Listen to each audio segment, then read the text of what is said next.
as well as YouTube platforms.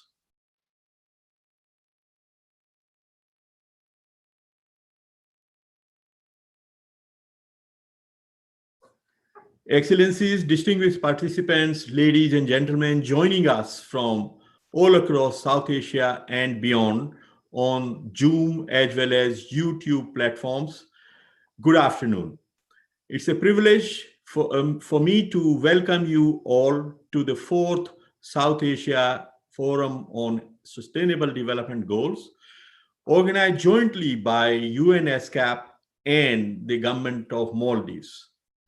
As you are familiar, the South Asia SDG Forums are annual multi-stakeholder events to take stock of the SDG achievements in South Asia. The South Asia SDG Forums feed into the broader regional and global processes, the sub-regional perspectives of South Asia. And these regional and global processes are Asia Pacific Forum on Sustainable Development, hosted by ESCAP in March. And the global one is the high-level political forum of ECOSOC in July in New York. This year, the South Asia SDG Forum takes place against the backdrop of COVID-19 pandemic that has brought unprecedented challenge to South Asia and the world at large, as millions have lost lives and livelihoods. It has disrupted the process of inclusive and sustainable development and has threatened to reverse the development gains of years, if not decades. Hence, the theme of the forum this year focuses on fostering sustainable and resilience recovery from COVID-19 in South Asia, or building back better. As the agenda of the event today is rather packed, without any further ado, I would like to invite UN Under-Secretary General and Executive Secretary of UN ESCAP, Dr. Armida Ali Jabana, to deliver her opening remarks. Ibu Armida, you have the floor. Thank you very much, Nagesh. Excellency, Mr. Muhammad Aslam, Minister of National Planning, Housing and Infrastructure, Maldives. Excellency, Mr. Esalaruan Wirakun, Secretary General of SARC. Excellency, Mr. Tenzin Lephel, Secretary General of BIMSTEC. Ms. Catherine Haswell, UN Resident Coordinator of Maldives. Excellencies, distinguished participants, ladies and gentlemen, very good afternoon from Bangkok. Welcome to the fourth South Asia Forum on Sustainable Development Goals. ESCAP is very pleased to co-host this event with the government of Maldives. The COVID-19 pandemic started as a health emergency, but has quickly unfolded into a socio-economic crisis, with nearly 1.8 billion people, or about 25% of the world population in South Asia. The sub-region is grappling with the cost of the pandemic in terms of people's lives and livelihoods. The COVID-19 crisis is reversing the gains in poverty reduction and other aspects of development in years, if not decades. Due to rising uncertainties and vulnerabilities, the progress toward SDGs in South Asia can be significantly thwarted.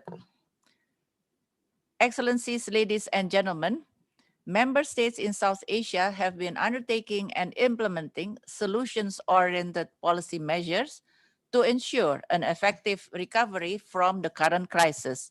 I recognize the good work of the South Asian member states to protect the achievement of SDGs. With the focus on social protection, the economy, connectivity, and environment, the governments are well positioned to find a sustainable pathway out of this crisis. In this context, please allow me to further highlight 4 focus policy areas for your further reflection and deliberation. First, let us focus on strengthening the social protection system. The pandemic has caused further marginalization of vulnerable groups of the society through disproportionate impacts of the crisis on women, children, informal workers, migrants, young people, older persons, and persons with disabilities, leading to widening of inequalities and impacting multidimensional poverty.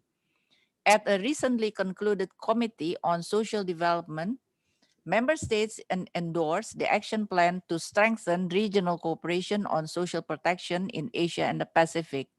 This framework, along with various typologies of social protection systems based on their national context, will provide technical advice and capacity building support to member states, which is critical at the national, sub-regional, and regional level. Second, we need to finance economic recovery. The governments in South Asia have been proactive in mitigating the COVID-19 fallout through a mix of fiscal and monetary stimulus policies. Recent economic indicators suggest a gradual recovery, indicating that economic policy stimulus measures are yielding the positive results. Policies should focus on sustainable and inclusive financing strategies, especially in the context of the least developed countries, landlocked developing countries in the subregion. In this regard, we are also working with stakeholders on innovative financing strategies to support the micro, small, and medium-sized enterprises and promote women entrepreneurs' access to finance. Without these appropriate policy measures, MSMEs and entrepreneurs, especially women entrepreneurs, those in the informal sectors and vulnerable groups face a high risk of permanently losing their livelihoods and falling into poverty. Third, we need to accelerate digital transformation. The COVID-19 pandemic has unveiled the growing significance of the digital technology in addressing the challenges of the COVID-19 pandemic. Governments in the subregion are taking concrete initiatives to promote digital technology as well as digital finance to provide public services to citizens and businesses. Further policy focus on digital innovations such as AI, big data, Internet of Things, digital automation, just to name a few, are vital in this endeavor. ESCAP has been supporting its member states through the Asia Pacific Information Superhighway Initiative and implementation of sub-regional action plans in strengthening internet traffic management, addressing cross-border infrastructure connectivity gaps, and building e-resilience for crisis preparedness. Fourth, we must focus on greening the recovery. I recognize several new initiatives to ensure policies to support low carbon development path through usage of contemporary and emerging clean technology. There is a need to accelerate decarbonization and greening of the economy to build back better. Decarbonizing the economy by 2050, ending fossil fuel subsidies, tackling air pollution, transforming to smart infrastructure, and stepping up ambition for the nationally determined contribution are key policy initiatives for greening the recovery in line with environmental and climate objectives of the Paris Agreement. Excellencies, ladies and gentlemen, I'm very pleased to acknowledge a continued support and follow-ups from the high-level policy dialogue on COVID-19 and South Asia, entitled Socioeconomic Impacts, National Strategies, and Sub-Regional Cooperation for Building Back Better, which was convened last July 2020. I very much welcome your trust in our engagement. This forum's outcome, the Sub-Regional SDG Forum for South Asia, and as well as its recommendation, will feed into the Asia Pacific Forum on Sustainable Development, APFSD, that will be convened in March next year, as well as the High-Level Political Forum, HLPF, in July next year. ESCAP, along with the UN system, stands ready to work with governments as well as intergovernmental organizations such as SARC, BIMSTEC, and all stakeholders in advancing SDGs implementation plan in the post-COVID-19 era. I look forward to listening to your recommendations on the future course of action towards attainment of SDGs and count on your commitment to build back better in the South Asia region. Thank you for your attention. Thank you very much. Thank you, Ibu Amida, for setting the tone and context for our discussions over the next 2 days, and also very specific for proposals for building back better. That was very good way to start our discussions. Now, I would like to invite Ms. Catherine Haswell, the United Nations Resident Coordinator in Maldives, and Maldives is our host country this year, to offer her remarks. Catherine, you have the floor. Thank you very much, Nagesh. Minister of National Planning, Housing and Infrastructure, Excellency Mohammed Aslam, UN Under-Secretary General and Executive Secretary of ESCAP, Excellency Dr. Alicia Bana, Secretary General of SARC, Excellency Wirikon, Honourable Ministers, national and local government officials, partners from civil society organisations, the private sector and academia, my fellow colleagues from the UN, distinguished guests, Assalamu alaikum. It's an absolute honour to join you all for the 4th South Asia Forum on the SDGs today, and my first SDG forum in this region as resident coordinator for the Maldives. First and foremost, my felicitations to the government of the Maldives for taking the initiative to co-host this important sub-regional preparatory conference for the Asia Pacific Forum on Sustainable Development for 2021. It will ensure a solid South Asia contribution to the broader region's presentation to the HLPF next year, and it's a testament to the national ownership and interest of the government of the Maldives to drive forward the 2030 agenda. With the legacy of being a MDG plus country, Maldives was one of the first to submit a VNR to the HLPF in 2017. Maldives has a solid plan for making headway on SDG progress via its Strategic Action Plan through 2023. In this critical decade for action, building on this foundation with a comprehensive vision for accelerating progress through 2030 will be forever shaped by the COVID-19 pandemic. Much of the work for implementation, monitoring, follow-up, review, and reporting mechanisms is being led by the Honourable Minister Aslam and his team of the SDG division. The work in Maldives is characterised by a clear and sustained partnership with the National Bureau of Statistics, government ministries, civil society organisations, academia, and of course, development partners. Common to countries of the sub-region and beyond, it will take innovative partnerships with the widest range of potential contributors for Maldives to achieve the SDGs. As the UN system, we've harmonised our efforts to strengthen SDG progress under the reforms of the development system. First, we're supporting the Ministry of Planning to articulate a critical National Planning Act. This legislation will bring coherence to national and local development planning across the country, facilitating the agenda. Second, we're partnering for a mainstreaming, acceleration, and integrated policy support engagement for the Maldives in January 2021. This comes at a critical time in defining priorities and opportunities for acceleration with a wide range of stakeholders, taking into account the impact of COVID-19.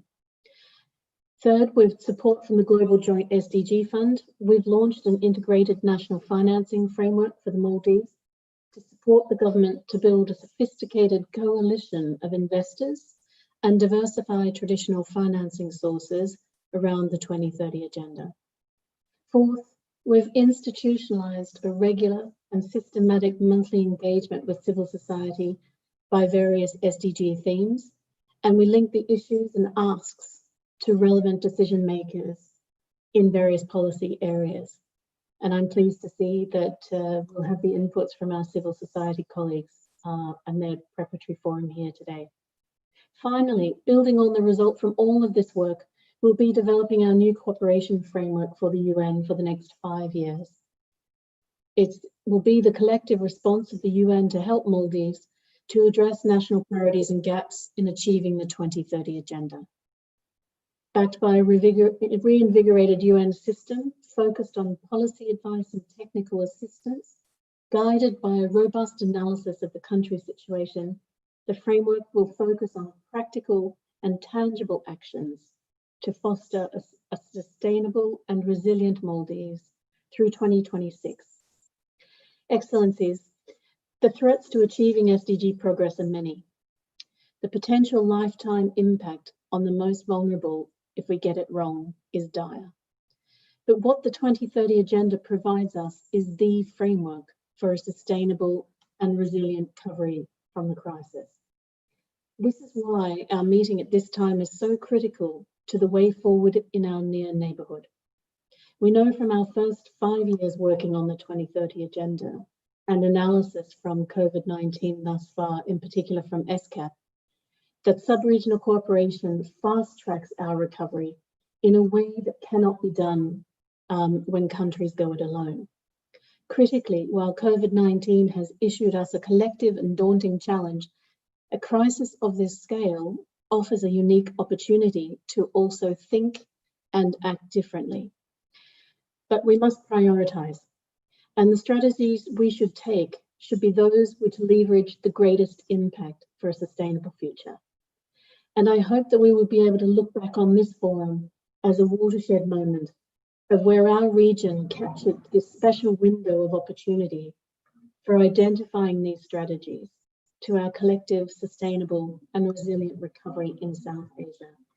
I wish you the very best for an engaged and productive discussion and for staying with you throughout.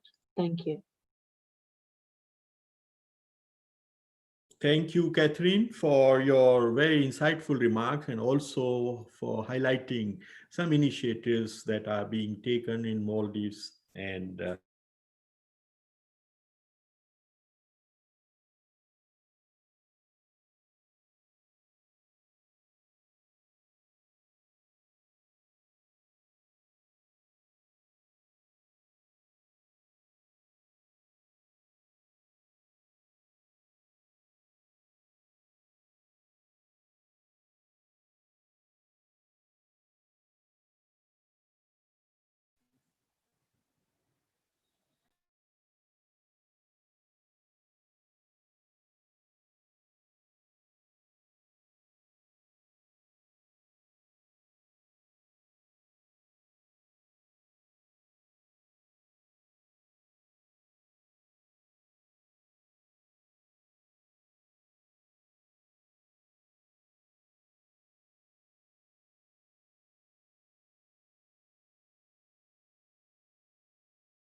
We regret for the inconvenience.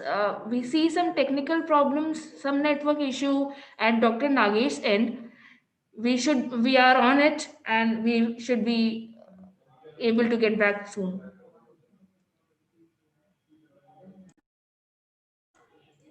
Dr. Nagesh, you are on mute.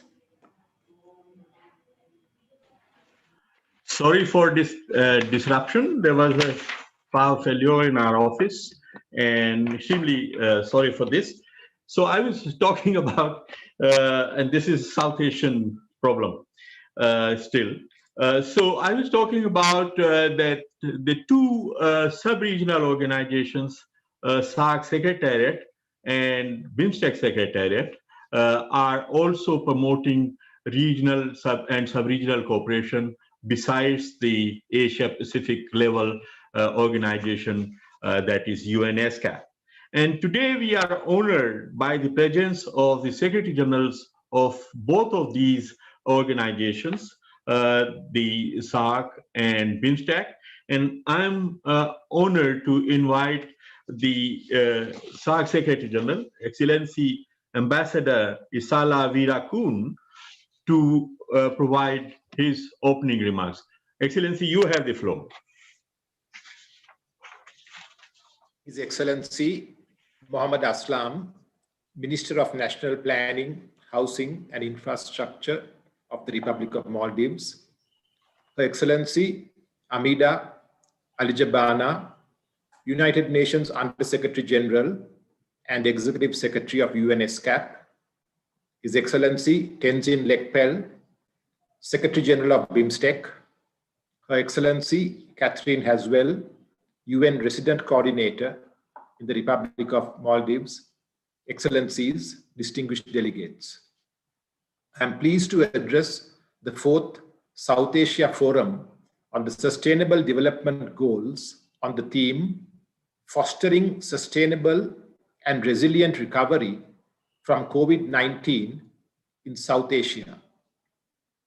We convey heartfelt condolences to the people and the governments of the countries in the region over the loss of life in the wake of the COVID-19 pandemic. We thank ESCAP for taking the timely initiative for convening this forum amid the ongoing COVID-19 pandemic. We commend the able leadership of Her Excellency, the Executive Secretary of ESCAP, to guide this important forum. I'm particularly glad that this meeting convenes in quick succession to the first meeting of the SAARC planning ministers held virtually on 25th November 2020, which deliberated extensively on measures to successfully attain the Sustainable Development Goals in the context of the unprecedented socio-economic challenges posed to the region by the COVID-19 pandemic. Excellencies, the SAARC Charter aims to promote the welfare of the peoples of South Asia and to improve their quality of life through accelerated socio-economic growth. With the declaration of poverty alleviation as the overarching goal of SAARC at the 12th summit in 2004, several measures have been initiated in this direction. As a result of these initiatives, the region has been making steady progress to substantially reduce extreme poverty and to improve other socio-economic indicators. I'm pleased to state that the achievements made by the South Asian countries in poverty reduction have immensely contributed to the attainment of MDGs, and these would continue to contribute to the attainment of SDGs as well. This meeting convenes at a critical time of implementing SDGs, which are already in the 6th year of their implementation. While the countries in the region are striving to achieve SDGs, the COVID-19 pandemic has brought severe socio-economic challenges, as well as adversely impacted progress achieved over the past several years and caused uncertainties in the attainment of the SDGs. In the aftermath of the COVID-19 pandemic, the SAARC leaders held a video conference on 15th March 2020 to chalk out a regional strategy to combat the pandemic. As an immediate emergency response, the SAARC leaders set up the SAARC COVID-19 Emergency Fund. The SAARC health ministers met virtually in April 2020 to carry forward the aspirations of the SAARC leaders in containing the further spread of the coronavirus and addressing the adverse impacts of the pandemic. Excellencies, in the wake of the pandemic, countries in the region have slowed down in their progress towards attaining many of the SDGs, since the entire focus has shifted towards health and social protection related responses. As a result, the hard-earned development gains of the countries in the region have begun to reverse. In this backdrop, the SAARC planning ministers in their meeting last week emphasized the need to reorient approaches to the attainment of SDGs in the face of the pandemic. Among other issues, the SAARC planning ministers agreed to bolster regional cooperation in pursuing the SDGs through evolving new partnerships and mechanisms, facilitating technology transfer, capacity building, information access, and monitoring and reporting for accountability. Excellencies, as SDGs provide a framework to work decisively against the pandemic, it is imperative to tackle it and other developmental challenges through effective regional initiatives. In doing so, it is important to put SDGs at the center of all policy making and recovery planning. Our short-term collective actions should be geared to control the spread of the virus in every country in the region. We also need to work in unison to mitigate the adverse impacts of the pandemic on achieving SDGs. We should be looking at a structured transformation which addresses the crisis and causes of poverty and inequality. We should aim at effecting a realistic change which is sustainable and which spurs inclusive socio-economic growth in the region. This meeting is a welcome opportunity to take stock of good practices on responses to the COVID-19 pandemic in the region. We are confident that the countries in the region can accelerate achieving SDGs and building back better through effective regional collaboration to which all of us are committed. In conclusion, I wish to appreciate the work done by ESCAP under the socio-economic framework of the United Nations. The reports by the South and Southwest Asia Office of ESCAP are very relevant in the present context, and I compliment ESCAP for very useful and timely policy recommendations.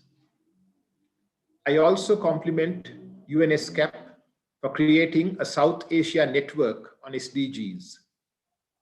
I am certain that this network will play an important role not only in South Asia, but also in the countries in the Asia Pacific to benefit from good practices on implementing SDGs. I wish your excellencies and distinguished delegates fruitful deliberations. I thank you. Thank you, Excellency, for sharing your very important perspectives and highlighting the importance of regional cooperation in South Asia and the recent initiatives. Now, it is my honor to turn to His Excellency Mr. Tenzin Lakpel, the Secretary General of BIMSTEC. Excellency had just assumed charge of BIMSTEC last month on 6th of November, if I am remembering that correctly. So congratulations, Excellency, on your new position, and you have the floor, Excellency. We look forward to listening. Good morning. Thank you, Dr. Nagesh. Your Excellency, Ms. Arminda Alice Chabana, Under Secretary General of the United Nations and Executive Secretary of UN ESCAP. His Excellency, Mr. Mohammad Aslam, Minister of National Planning, Housing and Infrastructure of Maldives. Her Excellency, Ms. Catherine Haswell, UN Resident Coordinator in Maldives. His Excellency, Mr. Isala Verakun, Secretary General of SARC.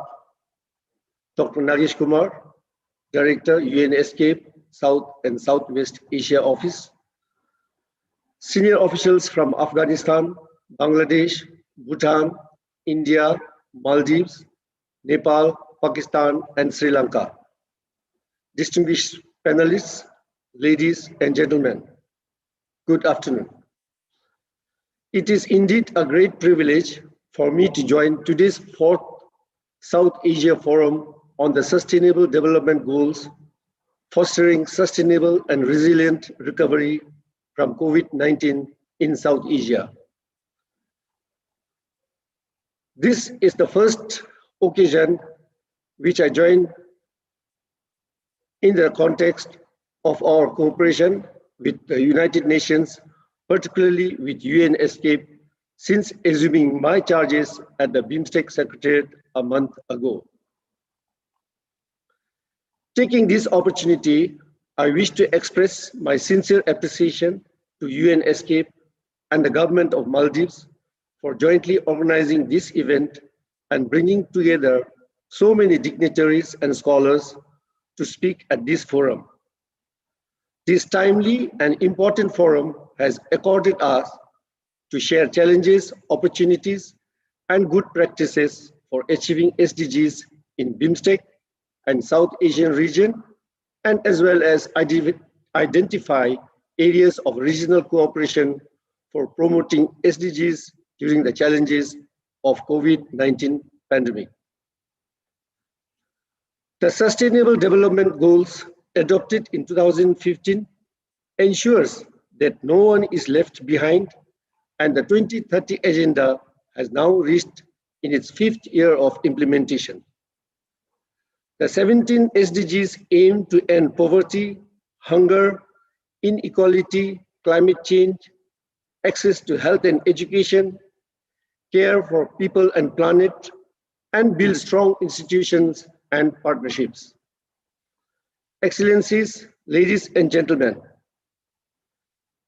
BIMSTEC, the organization I represent, brings together a large part of South Asia, namely Bangladesh, Bhutan, India, Nepal, and Sri Lanka, and a significant portion of Southeast Asia, Myanmar, and Thailand.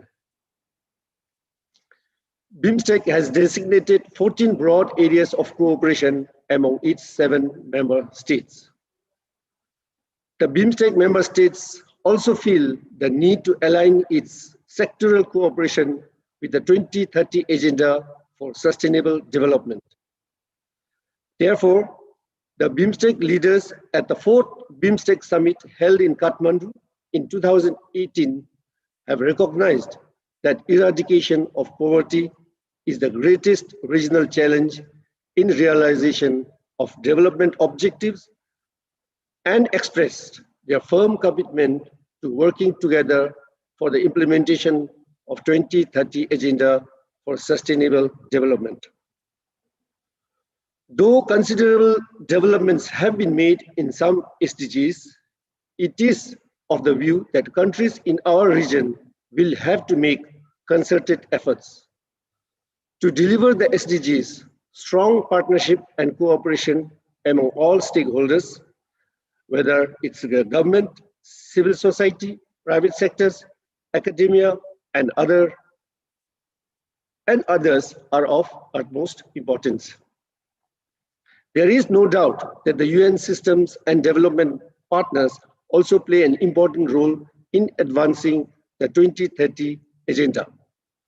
With that, I wish to take this opportunity to thank UN ESCAP for preparing the policy paper on COVID-19 and South Asia, national strategies and sub-regional cooperation for accelerating inclusive, sustainable, and resilient recovery in July this year, which highlights the socio-economic impacts of COVID-19 pandemic in South Asian countries.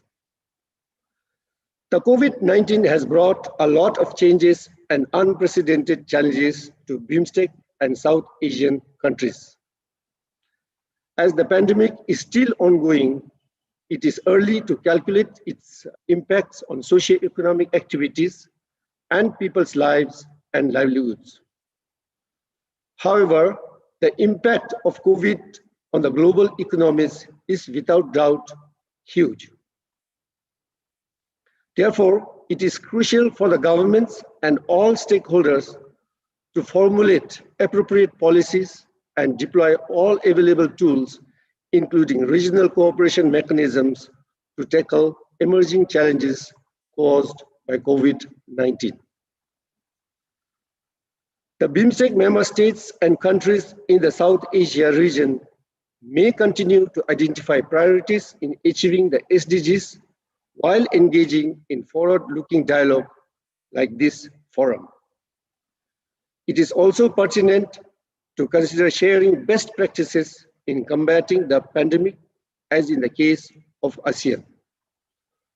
For instance, ASEAN has taken whole of ASEAN community approach and laid down measures to exchange information regularly and share the best practices among ASEAN member states. Excellencies, ladies and gentlemen, from the perspective of BIMSTEC, I wish to share some initiatives being taken which should help in the implementation of 2030 agenda and in tackling the ongoing challenges of COVID-19. In the midst of COVID-19, the uses of technology in daily activities have become indispensable, which should be promoted regionally in the post-COVID period. In this context, the Memorandum of Association on the establishment of BIMSTEC Technology Transfer Facility is ready to be signed at the upcoming 5th BIMSTEC Summit. In the similar vein, the BIMSTEC Convention on Mutual Legal Assistance in Criminal Matters is also ready for signature. In the post-COVID-19 period, public health is expected to get renewed attention. The BIMSTEC experts on traditional medicine are meeting at regular intervals to promote collaboration in traditional medicine. Agriculture and food security should be further emphasized in the post-COVID cooperation. Therefore, we are exploring possibilities with development partners to support BIMSTEC agriculture cooperation. Tourism and hospitality industry have also become casualties of the COVID pandemic. The BIMSTEC 2030 tourism strategy is being developed with ADB to boost the tourism sector in the BIMSTEC region. The BIMSTEC Master Plan for Transport Connectivity, also in partnership with ADB, will soon be discussed for its finalization. And for energy security, we are exploring possibilities with our development partners to draft the BIMSTEC Grid Interconnection Master Plan study to promote the energy trade in future. And to foster sustainable and resilient recovery from COVID-19, the BIMSTEC member states and South Asian countries may consider the following, among others. Create economic activities through more intra-regional trade. Remain committed to keeping regional market open for trade and investment and enhance cooperation in the region and beyond. Ensure food security and strengthen the resiliency and sustainability of regional supply chains, especially for food, commodities, medicines, and essential supplies. Consider formulating SOPs for public health emergencies and assist people and businesses, especially micro, small, and medium enterprises suffering from the impact of COVID-19. In conclusion, I would like to state that assistance from the UN system, ADB, IMF, World Bank, and other development partners for the South Asian region at such a time is only becoming more pertinent and more critical. From BIMSTEC, we are privileged to have this long-standing collaboration with UN ESCAP, and we look forward to continuing such interactions and further our relationship in achieving the Sustainable Development Goals. Thank you so much. Thank you, Excellency, Mr. Lekpel, for your very erudite remarks and for summarizing and highlighting the initiatives taken by BIMSTEC for promoting regional cooperation for building back better. Excellencies, distinguished friends, it's now my honor to invite His Excellency Mr. Mohammad Aslam, Minister of National Planning, Housing and Infrastructure of Maldives, and our host for this forum this year. Excellency, you have the floor. Well, thanks very much, Dr. Kumar. Excellency, United Nations Under-Secretary General and Executive Secretary of ESCAP, Excellency Secretary General of SAARC, distinguished speakers, ladies and gentlemen, a very good afternoon to you all. It is a great privilege and honor for Maldives to co-host the 4th South Asia Forum on SDGs, and I welcome you all to the will invite exchange of views and ideas. The adaptation of Sustainable Development Goals in 2015 has provided the world with an ambitious blueprint for global peace and prosperity now and into the future generations. However, a much greater degree of effort and collaboration is now required on our part to achieve the SDGs by 2030. As the COVID-19 pandemic continues to ravage our economies and ways of life. Maldives has especially suffered due to the forced closure of the country's borders and subsequent halt in the arrival of tourists, on which our economy is heavily dependent. The government now expects a decrease in our GDP ranging from 12 to 30% for this year. We also have over 22,000 people losing their jobs across. That might sound a small number compared to what the number of people who have lost jobs in other countries, but we only have a population of 400,000 people. So it is a staggering number for us. Nonetheless, the government's emergency and recovery relief program targeted at mitigating the social and economic burden of the pandemic on the average citizen has produced promising results. Along with the particular focus on continuation in the delivery of services through new digital platforms, the government of Maldives has also been able to provide individuals with income support allowances, financial assistance to small and medium enterprises, tax cuts, cost-cutting measures, and moratoriums on students and housing loan repayments, both for individuals and business firms.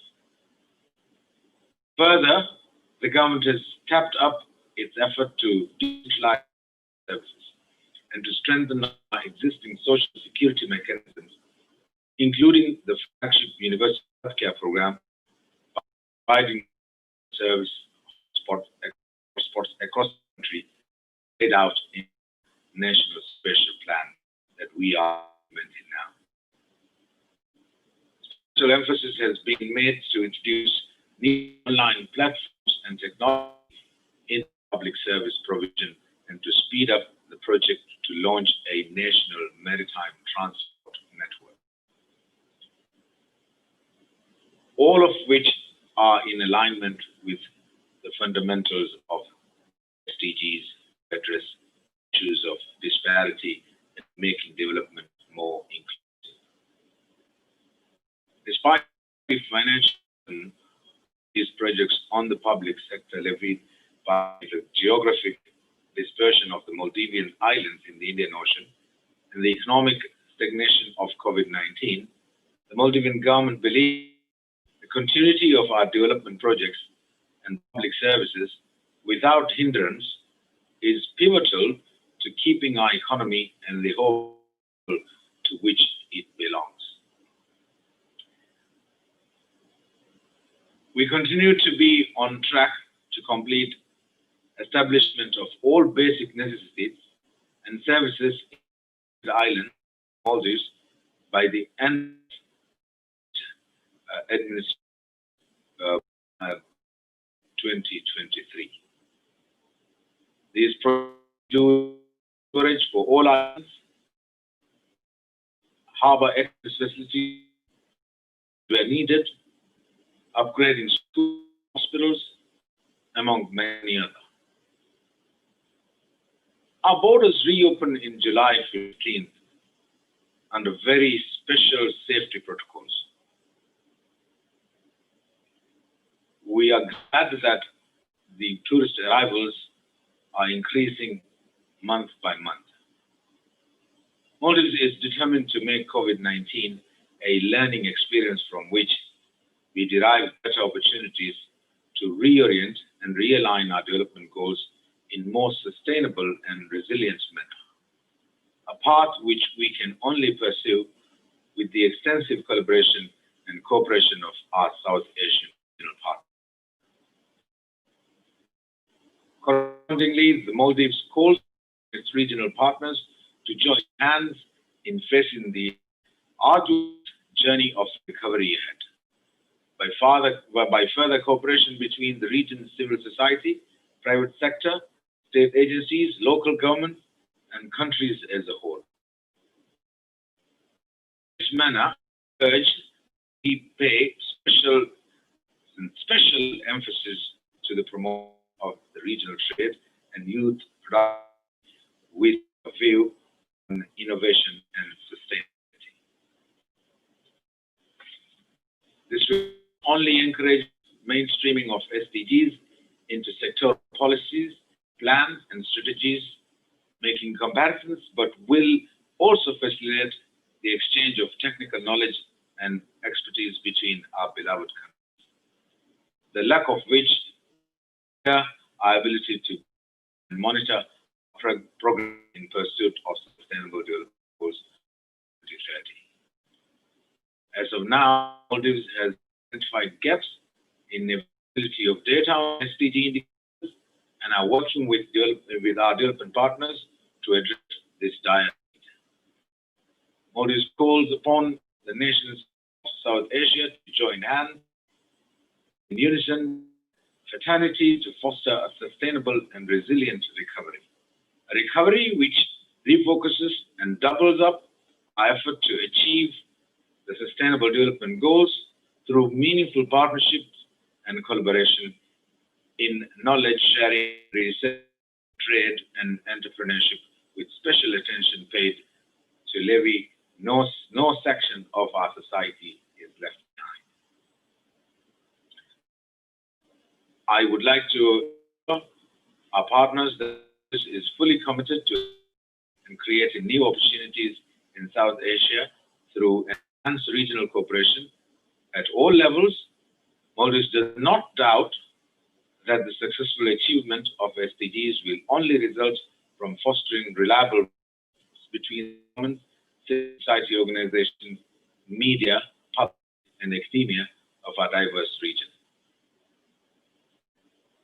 With God's grace, we shall emerge from the COVID-19 pandemic, wiser, closer-knit, and stronger region, better able to face greater challenges of our. I look forward for deliberations ahead, and thank you all for listening. Thank you very much. Thank you very much, Excellency, for your very insightful and erudite remarks, very inspiring thoughts for building back better in South Asia with regional and sub-regional cooperation. I think it sets the tone of our discussions over the next 2 days.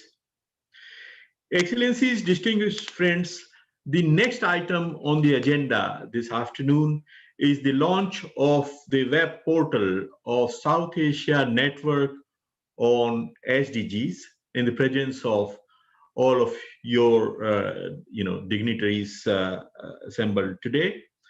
This portal is designed to assist the governments, think tanks, civil society organizations, and other stakeholders to share good practices in accelerating SDG achievement.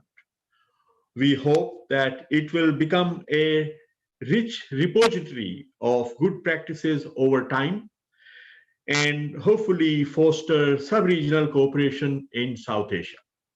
The SANS network itself is an act of cooperation involving premier think tanks and civil society organizations in the sub-region, partnering and collaborating as coordinating institutions. It's now my honor to invite Excellencies present to please click the button on the screen to launch the portal.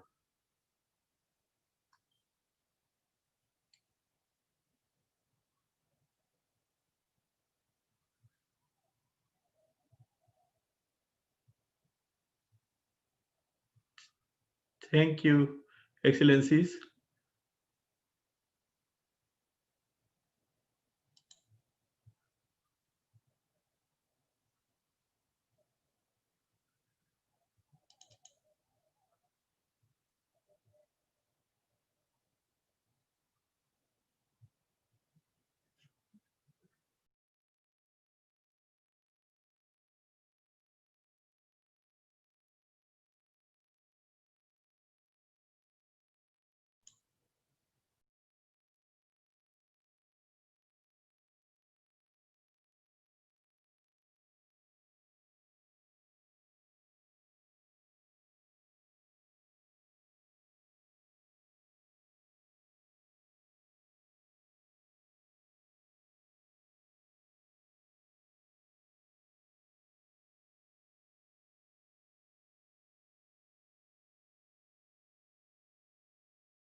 Excellencies, so we have on the screen the portal of the SANS, and this has a lot of the good practices which are searchable, and we will be working with everyone to enrich this database. As I said earlier, that the portal is an exercise in partnership and regional cooperation. The heads of partner institutions have shared their messages for this occasion. I would like to invite you to view this short video of messages by the partners. The Secretary, could you please play the video?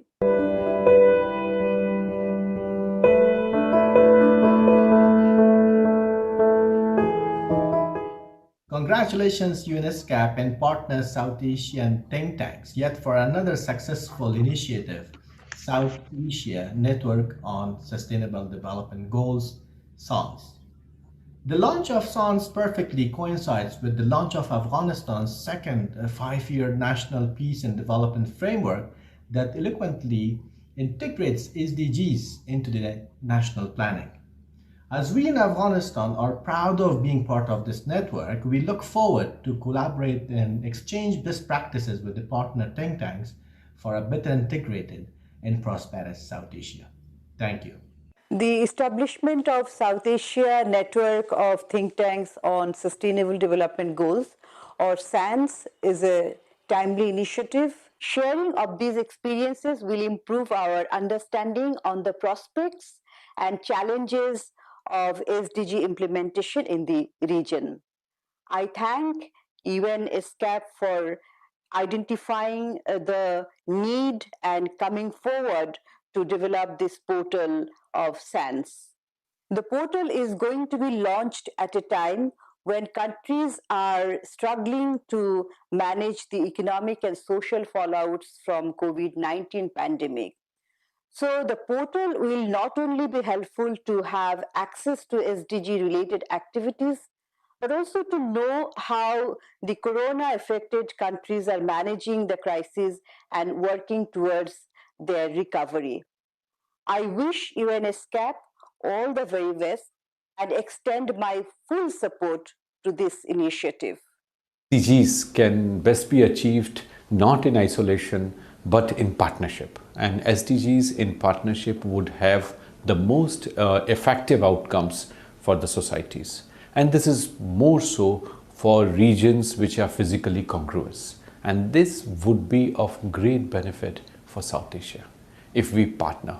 And I'm very glad that UNESCAP has taken this initiative of bringing the South Asian countries together. It's very important that the Asian countries, particularly in South Asia, sit together and identify common challenges and explore common solutions.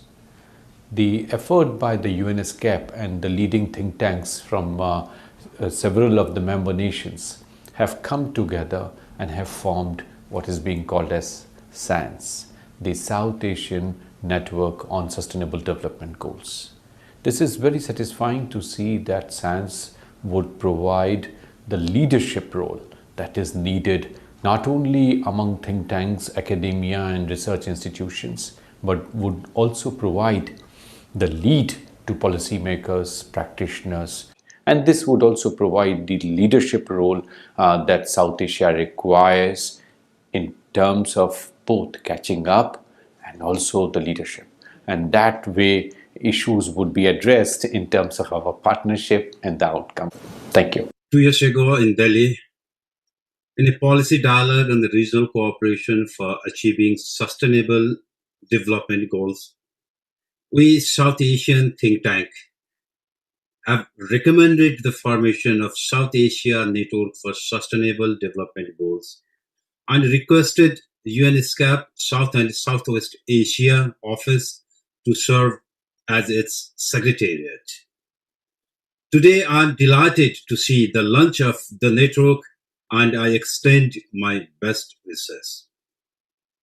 I'm sure the network would be helpful for South Asian think tank to act as knowledge broker between policymakers and stakeholders. South Asia Wars and Trade, Economics and Environment, a Kathmandu-based think tank, is privileged to be part of the network and is committed to extend all supports for its success. South Asia Network for Sustainable Development Goals is regional public goals. I invite South Asian policymakers, academia, civil society members, private sectors, and other stakeholders to benefit from the rich repository of the network. Thank you. Sustainable development goals cannot be achieved in isolation. Wherever we are, in order to achieve them effectively, we have to enter in partnerships. We are trying to contribute towards their achievement in our personal capacity or in our organizational capacity, or the governments who are trying to achieve them. And that was the spirit behind establishing a network of organizations working on SDGs in South Asia. The idea was floated back in 2018, and today I am extremely happy to see it getting materialized. On behalf of Sustainable Development Policy Institute Pakistan, I assure my complete cooperation and support to this network. And of course, we are very eager to learn from other network partners. I especially thank UNESCAP for providing this opportunity and for materializing this wish to have a network that is working on achievement of sustainable development goals. The Institute of Policy Studies of Sri Lanka is very pleased to be a part of the South Asia Network on Sustainable Development Goals. I congratulate the UN ESCAP South and Southwest Asia office taking this initiative to launch this very useful portal at the 4th South Asia Forum on SDGs. As we all battle the economic fallout of COVID-19, I think it is very important to keep the SDG 2030 agenda at the forefront. With the pressures on governments, there is a likelihood or threat of SDG agenda being pushed back, and collating information under one portal on data, on the country case studies, on the analysis, and most importantly on best practices on SDGs that this portal brings together, I think is a very, very useful initiative at this point. It will be a easily accessible portal for policymakers, for researchers, for development partners, as well as interested public to look at what's happening and keep abreast of the achievements on the SDG 2030 agenda. We at the IPS look forward to being an active partner to this initiative, to contribute to building up the portal and to ensuring that the 2030 agenda targets and goals are met successfully. I am Daya Sagar Sreshta, Chairperson of National Campaign for Sustainable Development Nepal and South Asia Focal Point of Asia Pacific Regional CSO Engagement Mechanism. I would like to extend my deep congratulations to UNESCAP, South and Southwest Asia for launching Web of South Asia Network on the Sustainable Development Goals. Currently, South Asian peoples are not only facing COVID-19 crisis, we are also severely facing just crisis and the governance crisis. I wish web portal of the South Asia Network on the Sustainable Development Goals would be able to contribute to establish new social and economic contracts between the peoples and the state and promote development justice in South Asia.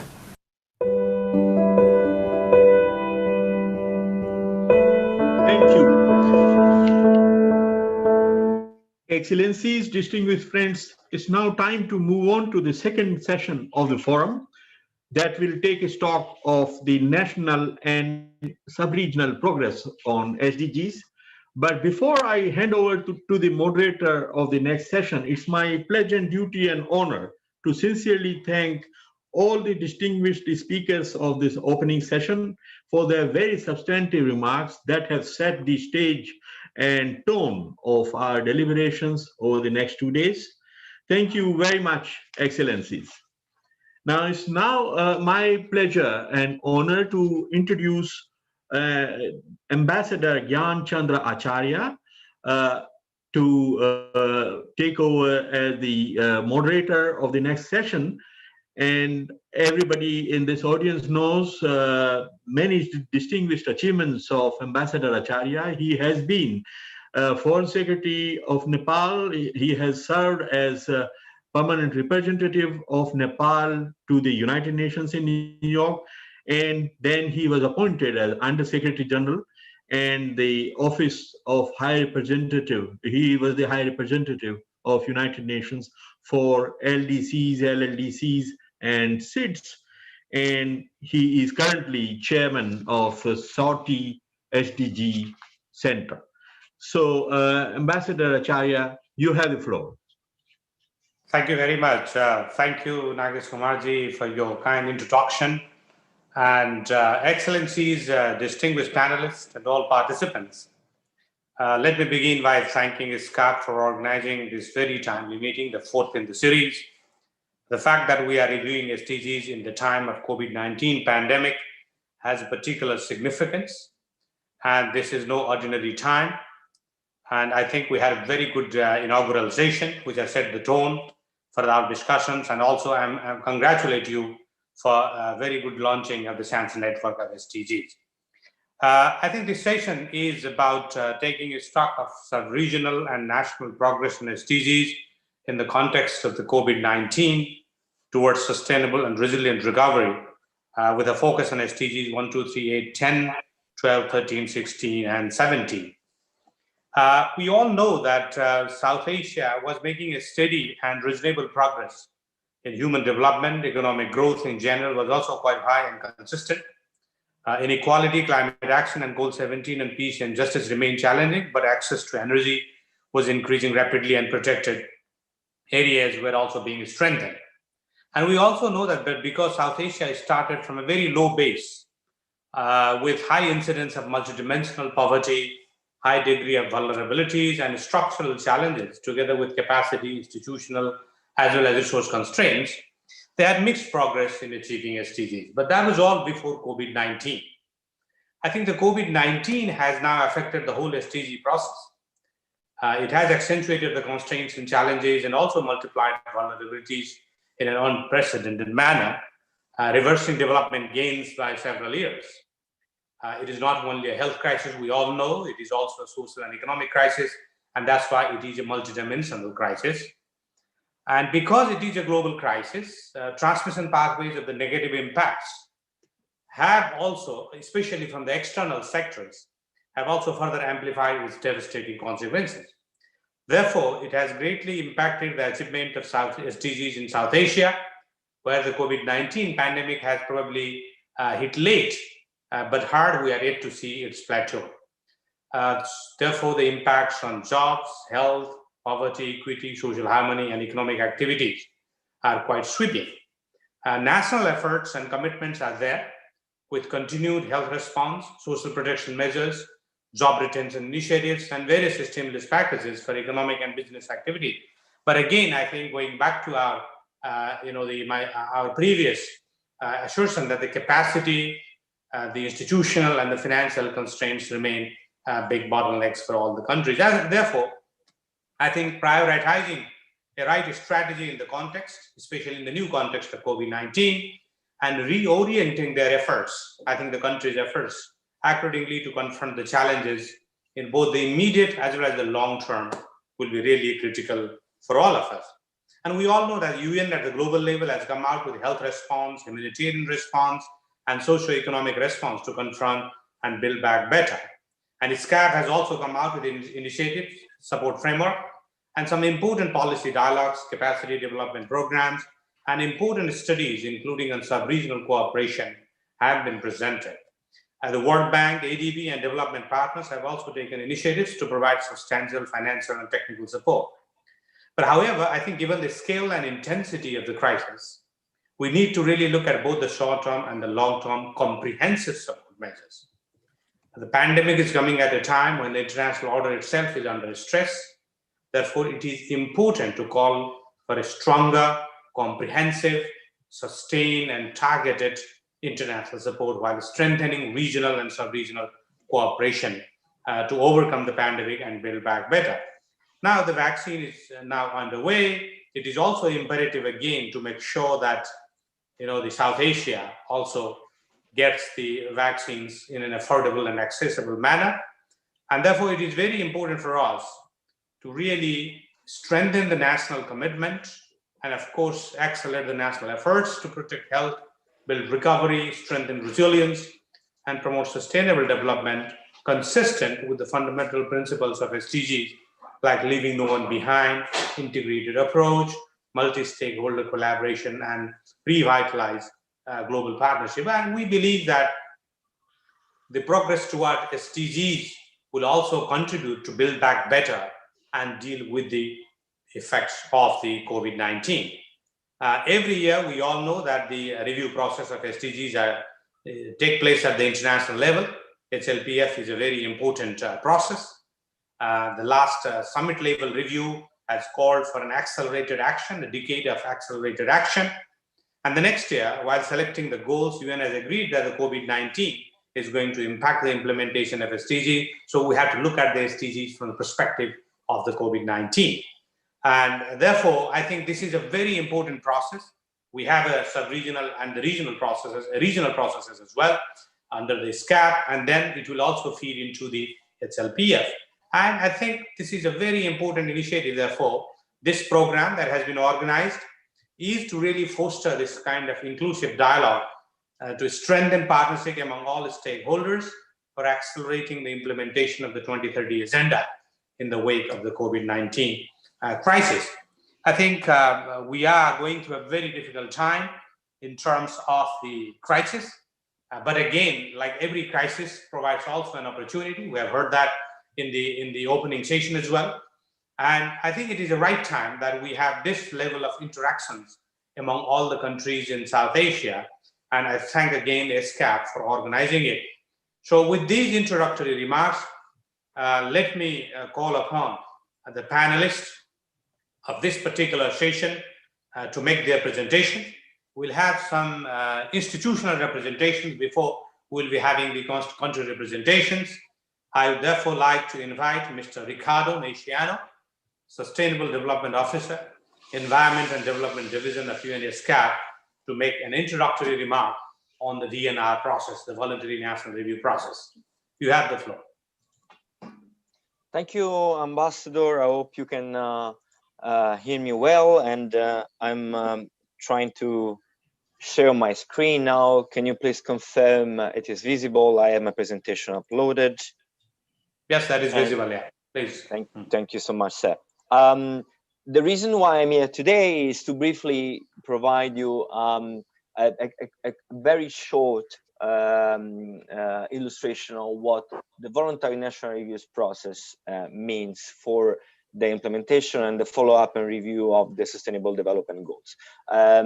It is great to see among the audience today so many countries that had the chance to go throughout already voluntary national review presentation, and some countries, like for the case of Bhutan and Pakistan, that will be going back next year at the high-level political forum with the second presentation. It is not doesn't come as a novelty, the fact that the agenda needs to be to find solution and entry point to get monitored somehow, and to allow the national level, which is the most important level of the follow-up and review of the agenda, to have entry points for its follow-up and review.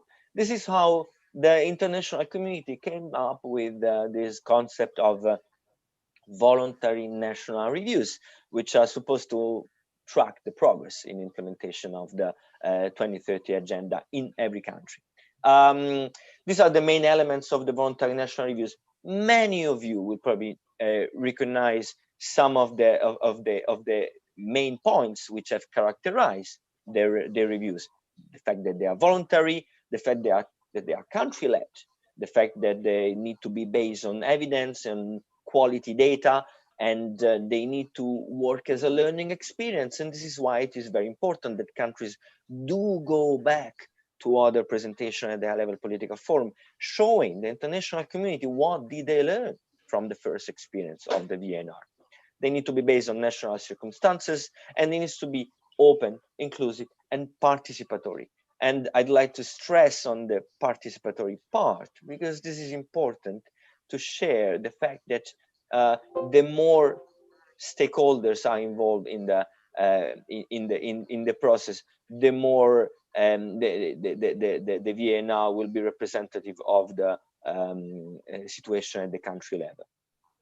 These are the main phases of the VNR roadmap. The fact that we will need to start through a planning and institutionalization, and then there will be the gathering of the input and the writing and the presentation at the high-level political forum. This is something that I am sure all of you have been going through.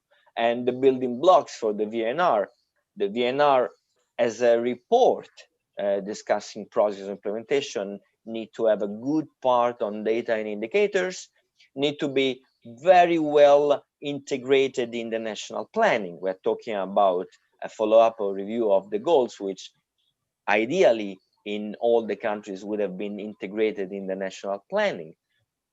Need to have a part on the stakeholder engagement, and also discuss and see how the advocacy for the VNR is implemented at the national level.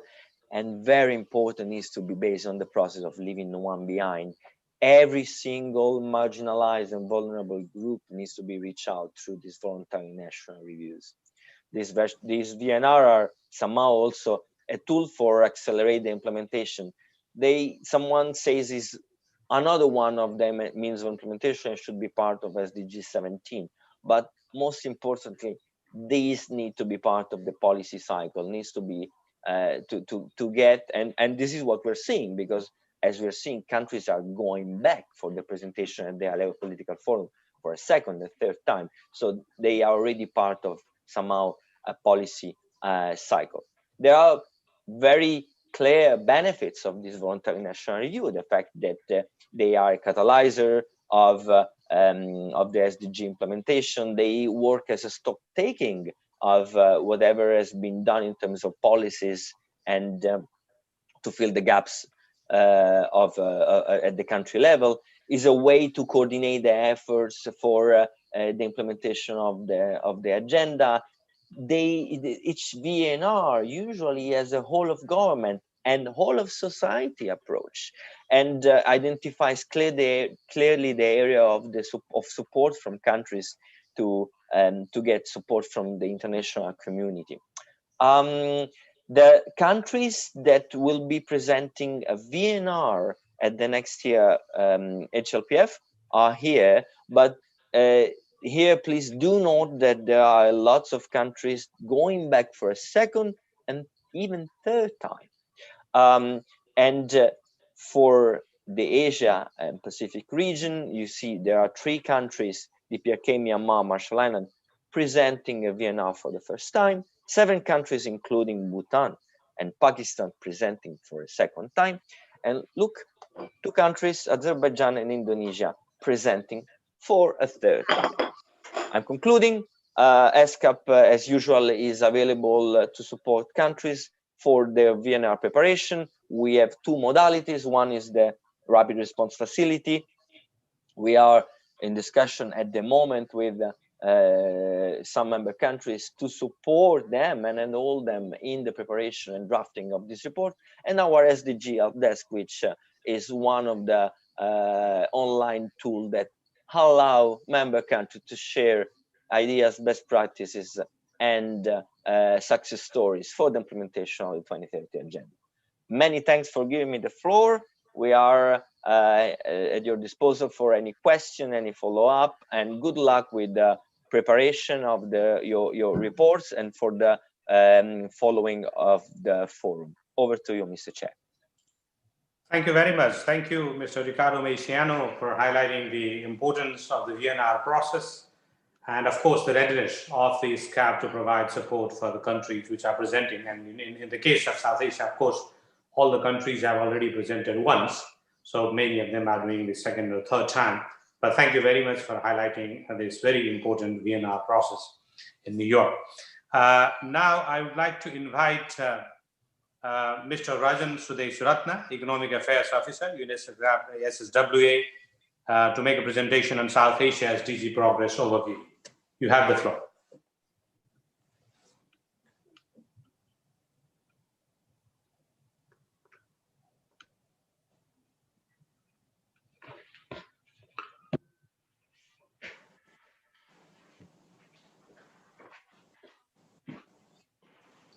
You are muted, right? Rajan, you are muted.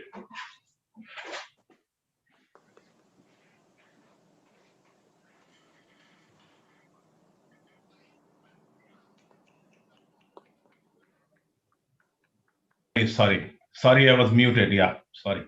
My apologies. In the excitement of listening to all the eminent speakers, I was so mesmerized that I forgot to switch on my own speaker. Okay, please go ahead. Yeah.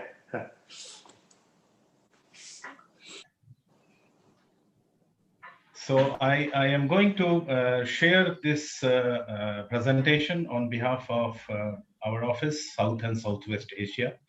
And though I am presenting, but I take this opportunity to thank my colleagues and Dr. Nagesh, who have spearheaded this whole work of what we are doing in this office, looking into the sub-region.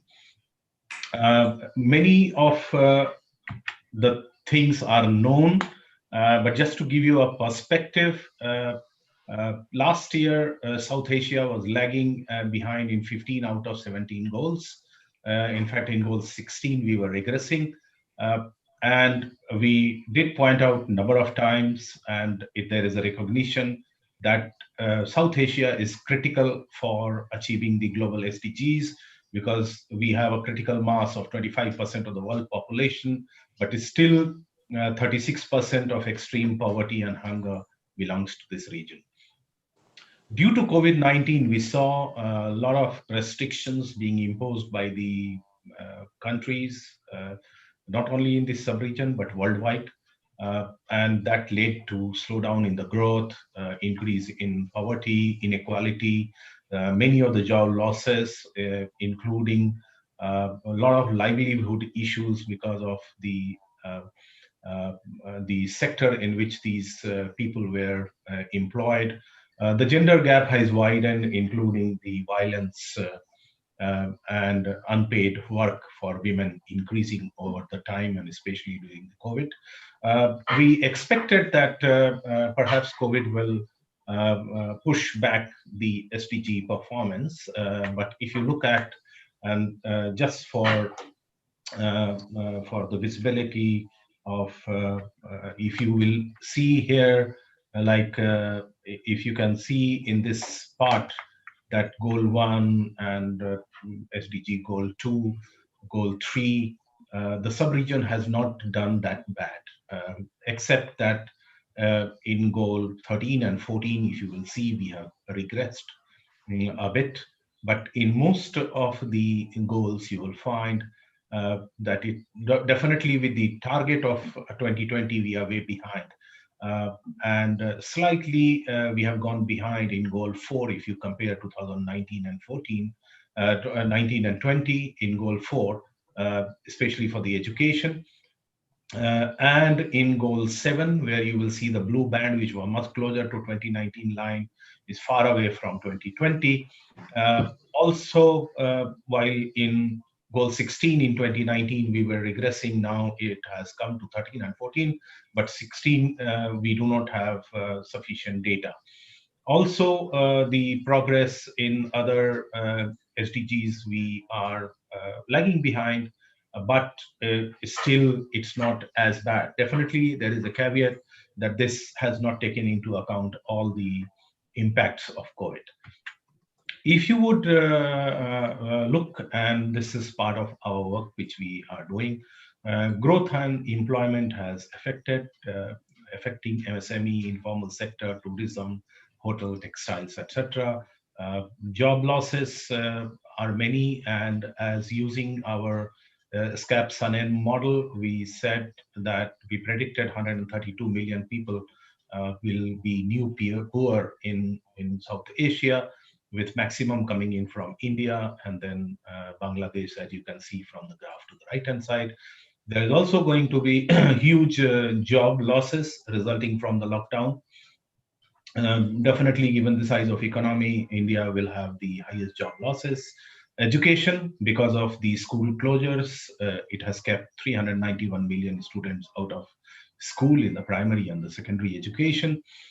Inequality, as I said, is likely to widen, and the vulnerability of the marginal groups have also more adversely, they have been affected. There is a disproportionate impact on women. They have to now non-paid work. They are doing more and more because of the COVID and lockdown and other things. People living in the urban slums have severe impacts. Migrant workers, we have seen the youth, older people, people with disabilities, they all have been impacted. Food insecurity is rising, and we have also seen there are a lot of, because of the lockdown, the problems relating to disruption even in the local supply chain and the supply chain in agriculture and primary products, though all the governments have allowed essential commodities during COVID to be moved. The disaster risks have intensified. We have seen many such things happening in this sub-region. When we looked at it, we thought prescribing certain solutions and not prescribing looking at individual goals. Rather, what we feel is important to look at cluster of goals, because the goals also have been entwined with each other, and addressing these general prescriptions will help multi goal impact in moving towards in a positive direction for building block better. So what we are suggesting in our paper for the report of SDG report for 2020, that sustaining growth through economic diversification and sustainable industrial transformation is very important. Focus on MSME is important. Economic diversification is important. New supply chains are emerging, and it is important for the countries to reap and the private sector to reap the benefit. Because of this, we did an estimate, and it says that it looks that if the industrial output is doubled, you can see the graph on the right hand side how it will impact the GDP growth and also the decline in poverty. So if the manufacturing sector or in the industrial expansion, I mean, that output becomes double, it will have more bigger impact positively towards the GDP and in eradicating poverty. This also takes us that raising investment in the core social sectors of health and education, because this has showed, the COVID has exposed many of the social protection schemes of the governments, and through the corporate social responsibility, people have been more vulnerable, and it led to a lot of crisis, which could have been avoided. So spending on the public health infrastructure, moving towards universal health care, and investing in quality education are some of the prescriptions which are important for this sub-region. Expanding the social protection, closing the gender gaps, improving basic infrastructure for addressing the inequalities. And we have also, again, used estimates in what additional stimulus packages are required as a percentage of the GDP for looking into the economic revival, the social protection, and the public health infrastructure. And you could see while many of the governments have come out with their stimulus packages, but it still requires some more stimulus packages to be given. There are also issues in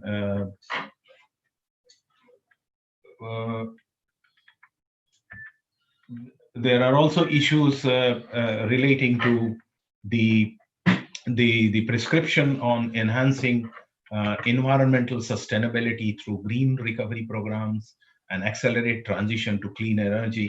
I think there was something wrong in the slide, so let me just go to one slide back. And the food security was another one which we were talking about in agriculture and rural development. And then coming to looking into the green recovery programs, accelerate transition to the clean energy. And so we have some estimates as to what kind of the consumption in the energy, and what is the dependence of the population in these reliance of fuels and technologies. You can see in the graph which is shown below. Looking into these 5 prescriptions, then what we looked at, and we found that means of implementation is very important for post-COVID sustainable recovery. And we prescribe under 3 basic pillars. One is systemic, where is strengthening institutional mechanism for implementing the SDGs. Many governments have their focal points for coordinating and looking and monitoring in the SDG progress. Still, there are some institutional gaps are there which need to be plugged in. Financing for sustainable development is another important area. And that financing part can only come from the domestic resources mobilization through tax reform and efficiency gain. In fact, we did an online survey while we were coming out with the COVID socio impact analysis report, and we found that majority of the people felt that resource mobilization through better tax monitoring system is much more desirable than raising the taxes. Tapping into the private finance, corporate social responsibility, looking into public-private partnership, and getting external finance are the three pillars which we are prescribing. And then cooperation, looking into international assistance and development cooperation for capacity building, cross-border cooperation in trade, transport, energy, looking into the disaster. We recently saw how air pollution in burning dumps can lead to, going beyond country, the air pollution disaster, and one cyclone which hit and went because of good cooperation, the loss to damage was minimized. Data monitoring and accountability are another important issue. So we say leveraging regional cooperation and global partnership for SDGs are much more important. We have in this sub-region SARC as an institution, BIMSTEC, SASEC, BBIN, broader South Asia cooperation, and all which have been working. I mean, if you see at the graph to the right-hand side, this is we have done these reports earlier also, and it is worth reiterating that in all the sectors where you look into, there are a lot of potential as against the current one, except for the last one where we are talking about reduction in the economic losses. That also will reduce through the cooperation, which is for the betterment of the sub-region. There are a lot of potential to minimize the risk for the betterment of the people, and South-South cooperation and cross-border cooperation.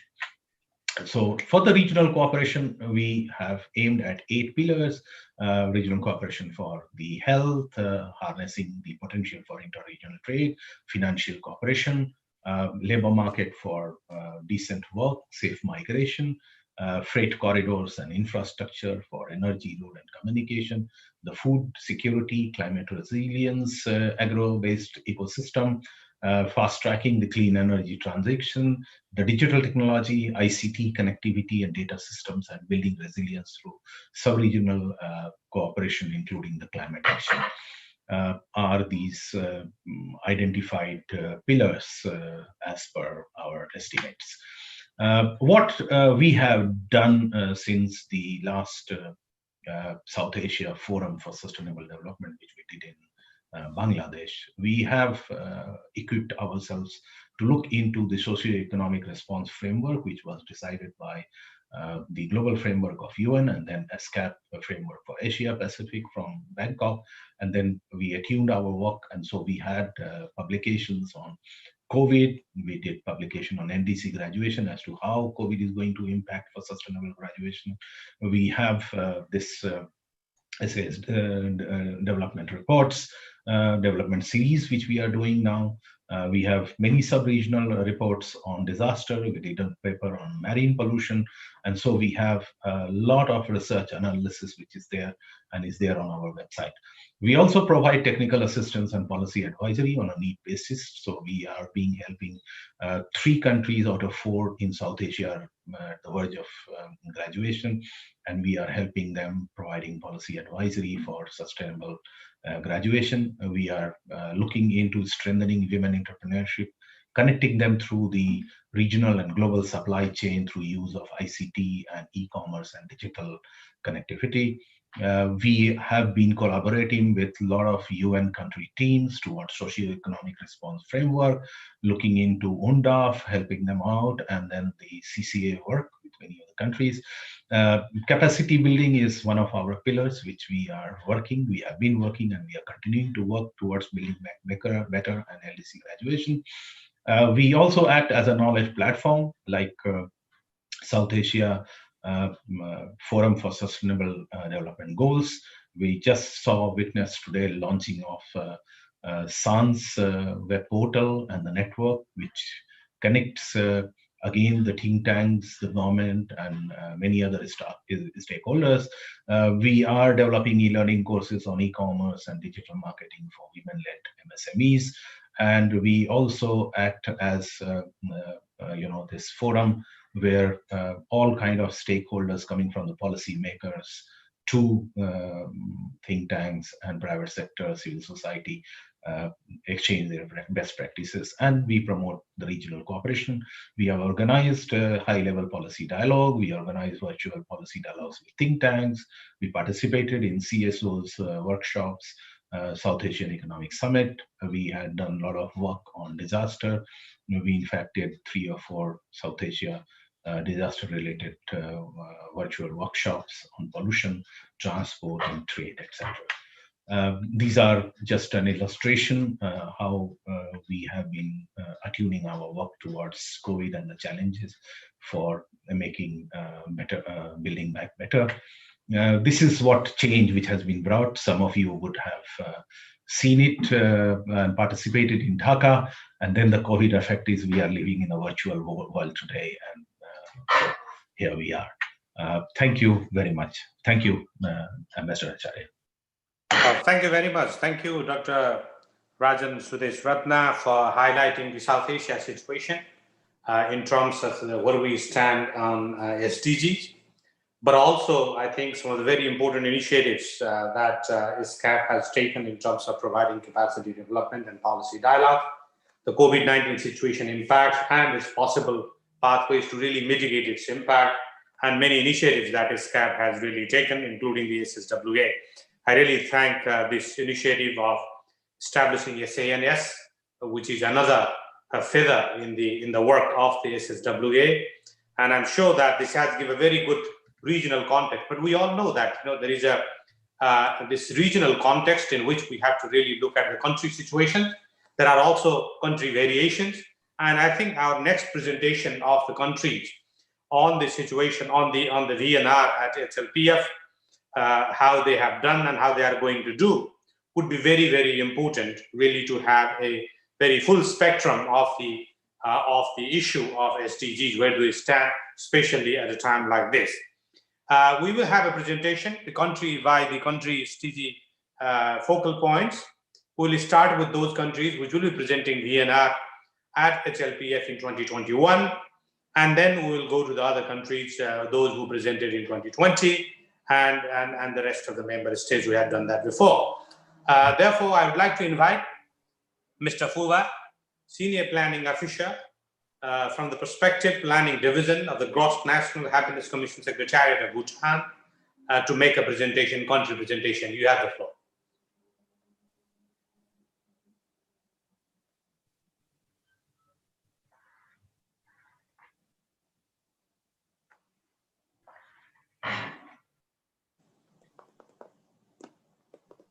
Mr. Fuwa, are you online? Yes, I'm trying to share my screen from here. Okay, please go ahead.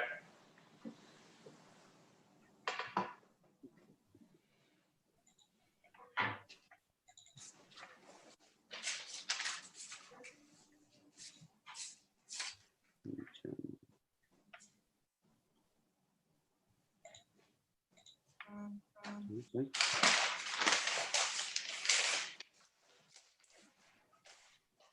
If you face difficulty, you please let me know. We will upload it for you. I think I have some difficulties in sharing my screen. Okay, I'll do it for you then. Thank you. Who can you do it? I think there's some issue. Not able to share my. Okay, let me do it for you. Can you see this? Yes. Okay, so you are on. All right. Excellencies, distinguished guests, ladies and gentlemen, I, on behalf of Royal Government of Bhutan, would like to express our felicitation to the ESCAP and Government of Maldives for organizing this very important forum. So my name is Puba, and I work in the National Planning Commission of Bhutan. So it is my privilege to present on the status of Sustainable Development Goals in the context of COVID-19 in Bhutan. And before this, I would also like to express my greetings on behalf of the other participants from Bhutan who are also participating from different locations, to all the participants here. So maybe we'll move to the next slide, please. So based on the guidelines that was given to me, I have organized my presentation in this outline. First, I will briefly talk on how SDGs are aligned or localized in the country, and then present on the status of SDGs with focus on the theme that are theme for the high-level political forum 2021. And then I will move on the impact of COVID-19 on the SDG progress and some of the measures that we have taken to contain the COVID-19. And finally, I would like to conclude with the challenges to achieve SDGs in Bhutan with a few suggested lists to further accelerate SDGs in our country. So next slide, please. So here, first of all, I would like to inform the participants here that in Bhutan, the planning framework is guided by the philosophy of gross national happiness. And SDG and GNH both seeks to enhance people's well-being and happiness. And therefore, alignment of SDGs into our national plans and program was not at all difficult for us. It came so natural for us. So in the diagram, I just want to show that show the planning framework that we have used in our current 5-year plan, that is total 5-year plan. So the ultimate overarching goal is, of course, to enhance or maximize gross national happiness.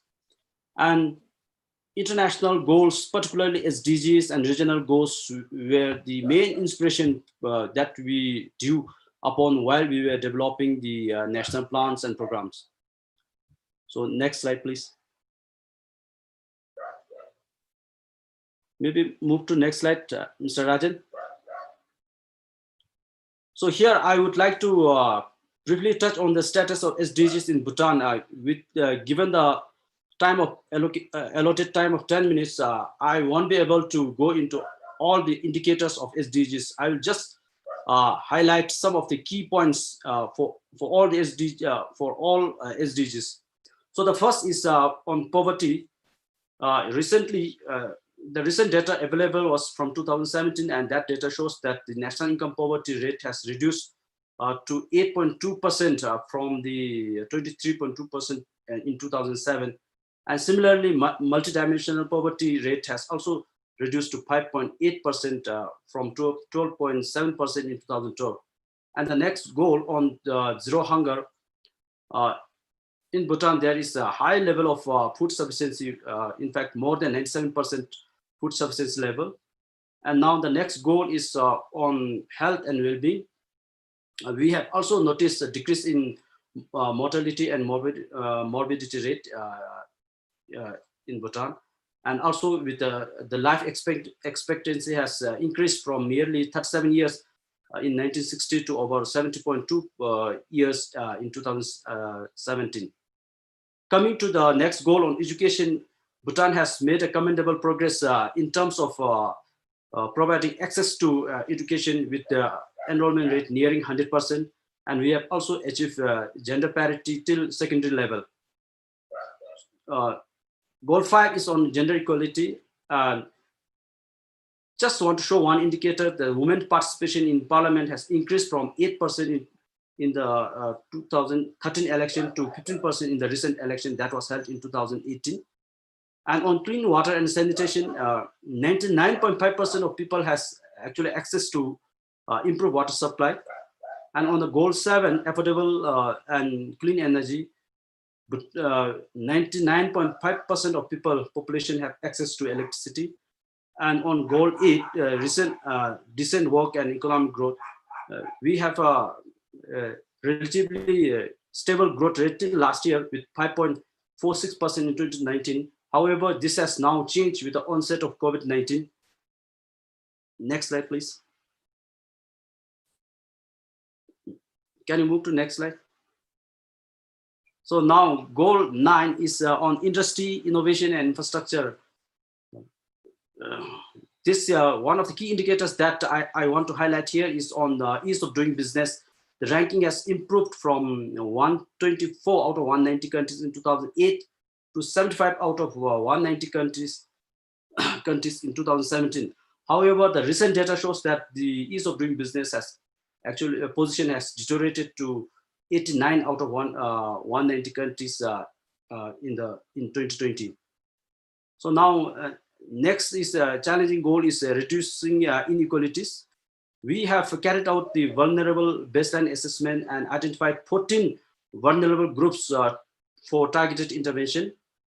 However, the data available shows that the Gini coefficient, which measures inequality, has actually worsened from 0.36 in 2012 to 0.38 in 2017.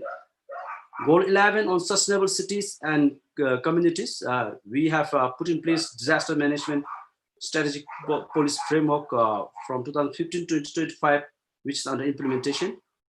And on goal 2, responsible consumption and production, sustainable consumption and production action plan is already developed and is ready for implementation. So next slide, please. So goal 13, climate action, Bhutan has already committed to remain carbon neutral, and we have been championing in terms of climate action.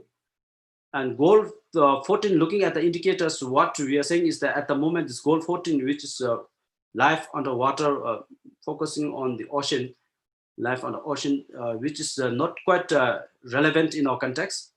Goal 15, life on land. We have 70.46% of our country under forest cover, and we have also constitutional requirement to maintain at least 60% of forest coverage for all times to come.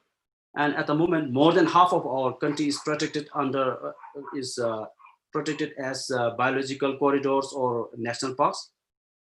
So goal 16 is peace, justice, and strong institutions. By 2023, we will be completing 15 years of democracy. And also, government has introduced government performance management system to enhance service delivery and accountability. And if you look at the recent Transparency International Index of 2019, we are ranked in the top 25 out of 150 countries. And last goal on partnership, which is very important to achieve these SDGs. To some extent, we have a sound governance and policy, and we have been also have a good reputation on effectively utilizing our ODA fund and implementing international green finance. So with this, we are hoping that our international as well as local partners will continue to collaborate in terms of achieving SDGs. Next slide, please. So here now, impact of COVID-19 on progress of SDGs. In the interest of time, I will be focusing only on three broad areas: health, education, and economy. So in terms of health, as you can see from the slide, as of today, there are 414 confirmed COVID positive cases in Bhutan. And of this, 386 has already recovered. And at the moment, we have 28 active cases with 0 death. So with this onset of COVID, since the beginning of the year, our health system is under tremendous pressure, and there is to some extent disruption in the normal health service delivery, and of course stress on the human and financial resources to our country. Coming to the education, there was a complete closure of schools and education institutions for at least 6 months, starting from March to September 2020, and schools starting from pre-primary to grade 8 is still not open, and all the early childhood care and development centers are closed. Economy, as I presented earlier, we have a relatively good steady economic growth last year, but the projection for this year is that the GDP for 2020 is projected to get growth negative rate. Tourism, which is one of our very important sector, the highest exceed earner, and its allied sectors are all stand still. We still have a border closure and travel restriction to some extent. And construction and manufacturing sectors are affected due primarily to the shortages of both labor as well as materials. And there is a disruption in the transport and supply chain. And of course, the rising unemployment, especially youth unemployment. We already have relatively high youth unemployment rate, and this is further the situation is worsened with a lot of overseas returnees adding to the rising unemployment in the country. So next, can you accelerate it a little bit faster and finish it in a couple of minutes, in 1 or 2 minutes? Yes. Oh, thank you. Next slide, please. So here are some of the measures to contain the COVID-19. That I will just running through the slides very fast now. So we have a 21 days of compulsory quarantine facilities sponsored by government for all the overseas returns, and we have also adopted the 3 T's: test, trace, and treat strategy. And we have set up 54 flu clinic across the countries, to enhance early detection and manage the COVID, and also trained all health workers and volunteers, armed forces to manage the situation if the situation becomes worse, and recruited all the available doctors, health lab personals, and nurses in the job market. And even within the country, there's 7 days of compulsory quarantine for people coming from the southern region, which is identified as the red zone.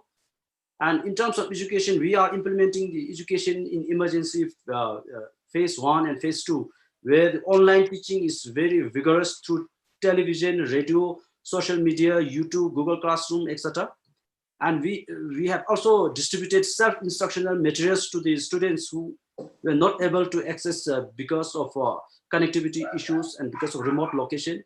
And teachers were prepared on how to, implement this adapted curriculum that was developed because of the COVID situation, and also providing smartphones to the children who have some special needs.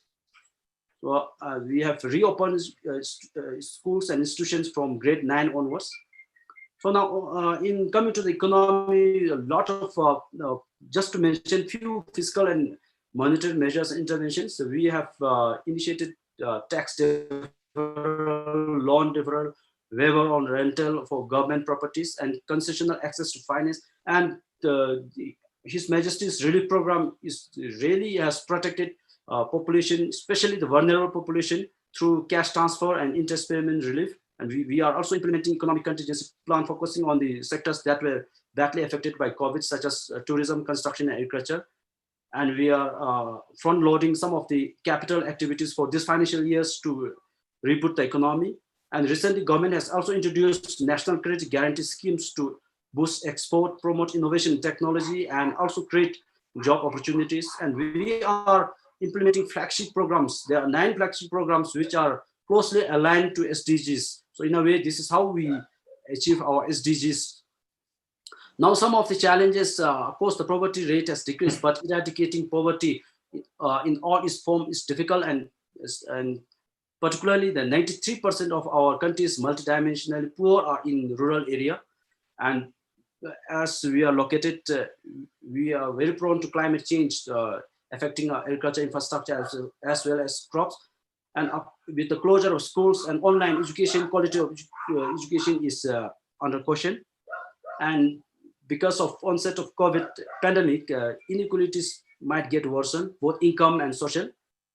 So lack of reliable data is one issue.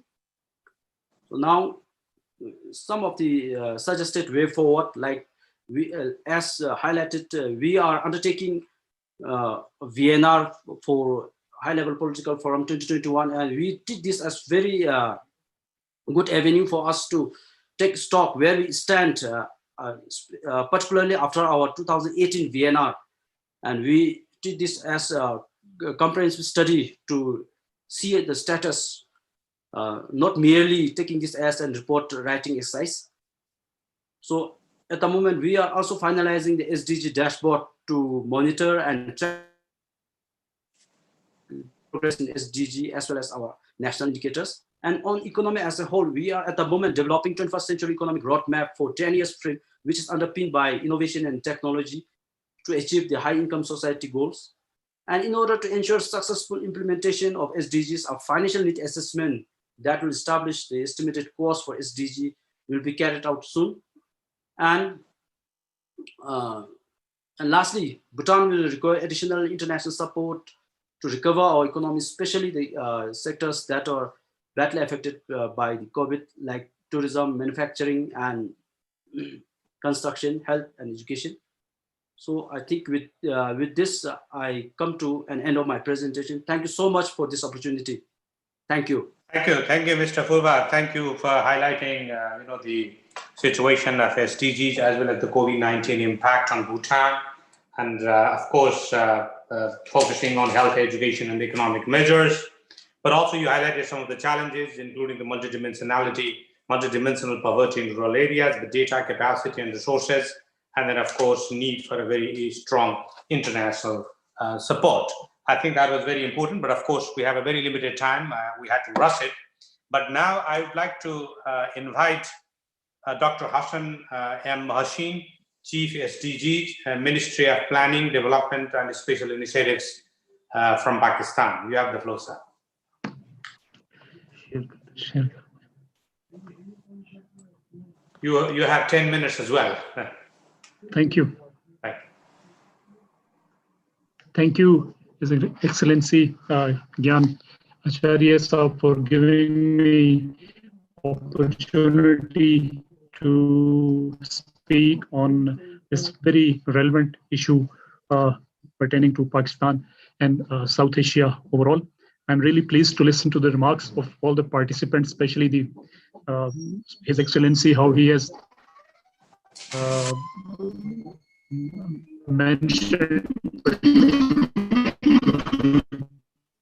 the issues pertaining to COVID-19 and the implementation of SDGs more different than other nations in South Asia. I'll go through one by one things, what has been happening, how we have implemented SDGs, and what problems we have faced, and how the government of Pakistan has introduced the policies, and with some of the results we have achieved so far, and some of the things like some of the very specific surveys, we are still waiting for the results. So let's see. After the introduction of these SDGs, the government of Pakistan very seriously took into the high level things unanimously adopted by the parliament through resolution February 2016. So the SDG Agenda 2030 was adopted by the parliament, then established parliamentary task force in Feb 2016, and established the support units in federal and provincial areas for proper coordination. So because after the introduction of 18th Amendment, many subjects pertain to the SDGs were transferred to the provinces.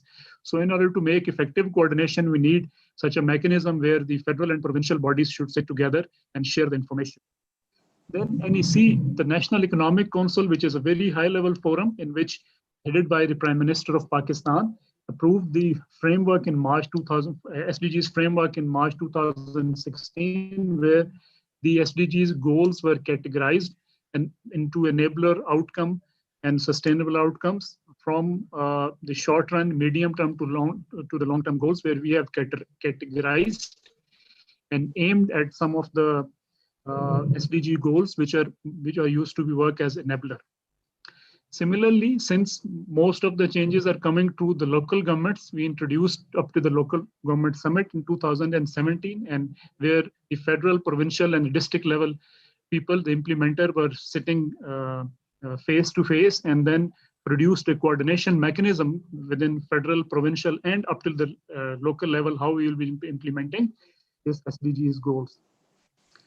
Initially, the data gap study was done in 2018, and there was many shortcomings found into the definitions, indicators, and after the findings of these data gap study, the effective coordination was done with the provincial and federal bureaus of statistics, and some of the questions and modules were inserted into the already done surveys. It's really not easy to insert more questions in already framed surveys because it's a very technical thing and you don't want to lose the concentration of the respondent as well.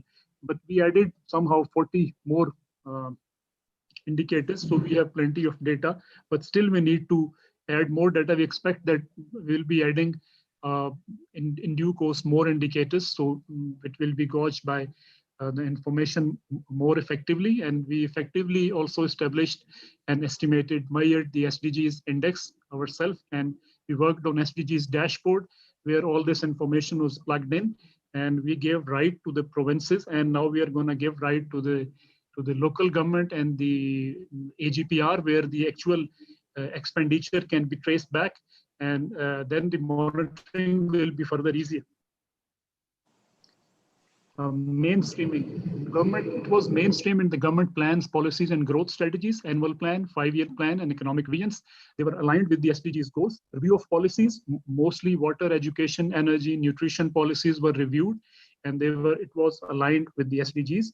Advocacy, awareness campaigns on SDGs, seminars, divisional headquarters, ministries, line departments. From 2016 onward, we are continuously doing this exercise. The multidimensional poverty measured in 2016, where we have district-wise indicators. National Poverty Report 2015 and 16, where we have cost of basic need. And we are going to measure now with the highest data, April 2020, and the estimates will be available by end of December. And UNDP supported training on MPI estimations, and CBN, we got support from World Bank. We introduced baseline and targets for each and every indicator. And then the implementation framework of SDGs 2016, already mentioned, it was approved by NEC and high-level forum. The horizontal coordination through the parliamentary task force and Senate standing committees, national initiative on SDGs, the project board meetings. This national initiative on SDGs is a project which is launched in the federal government, and each and every province, they introduce their own project mode, and they have these units which are aligned with the planning ministries in province and in federal government. And then through this planning ministry, we do this exercise of coordination within federal line ministries, then provincial through their provincial line ministries. The federal and provincial line ministries, they have appointed their focal person to whom this coordination is done. And then in vertical coordination, the support units coordination through emails, Skype, and this through online. The UNDESA recognized the model of this coordination and called it among the best to achieve SDGs because it is aligned with the local setup. Policy and planning coherence. Mapping of development budget with SDGs. Since Planning Commission approves mega projects, we have devised a mechanism, introduction in the PC1, which is how the project is devised, the initial format, initial document. And we have aligned a checklist. The initiator will be indicating the initiated project will affect which indicator it pertains to, the how much is going to affect the SDGs indicators, which indicator. So by initiation, we will be basically focusing on monitoring the project through its impact on SDGs.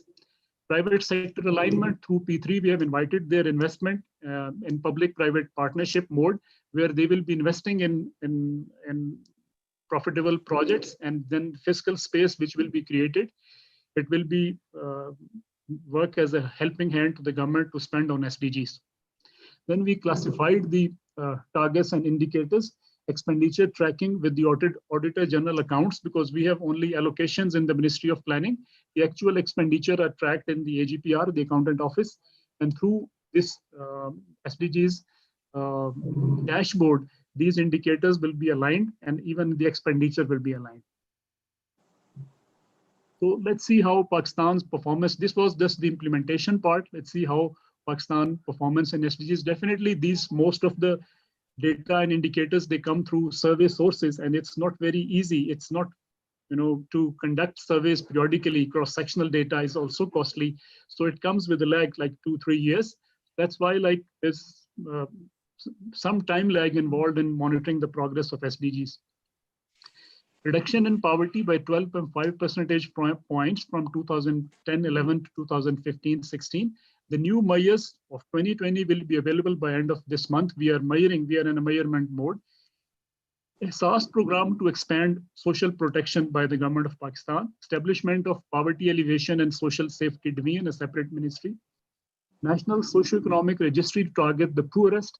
Then Ujala program to promote efficient lighting. Population planning initiatives, affordable housing called Panaga in our local language, shelter for poor. Mitigating disaster risk from floods, and inclusive, affordable, and quality education for all. That's how we plan to alleviate poverty. In terms of healthcare, we have improved in the indicators like skill birth attendance, and basic vaccination.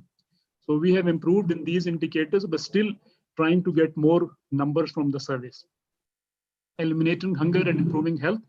24/7 BHUs, basic health units, and ambulance services for maternal newborn. Sehat Sahulat health program, integrated disease surveillance, nutritional programs, neonatal mortality rate reduced by 10 percentage points, stunting reduced by 6 percentage points, and malnutrition reduced by 9 percentage points. From commitment to action, environmental protection and climate change, we have this adaptation and mitigation strategies to overcome environmental challenges. Clean and Green Pakistan for ecosystem restoration, 10 billion pre-tsunami 2019 program. Then Recharge Pakistan to store flood water, affordable and renewable energy. I'm trying to alter the energy mix, which is already in place, to make it more environmental friendly, and efficient use of water through mitigating wastage and conservation. Implementing through better governance, real-time monitoring, biometrics in education sector, citizen feedback on public sector delivery, task force on civil service reforms and government restructuring austerity measures, transparency through the establishment of SDG dashboard, and then the monitoring and evaluation operators, which actually monitor and evaluates the PSDP stuff, which is the project monitoring program. Can you speed it up and finish it in a couple of minutes? Thank you very much. Okay. I know that it is hard, but yeah. Thank you, sir.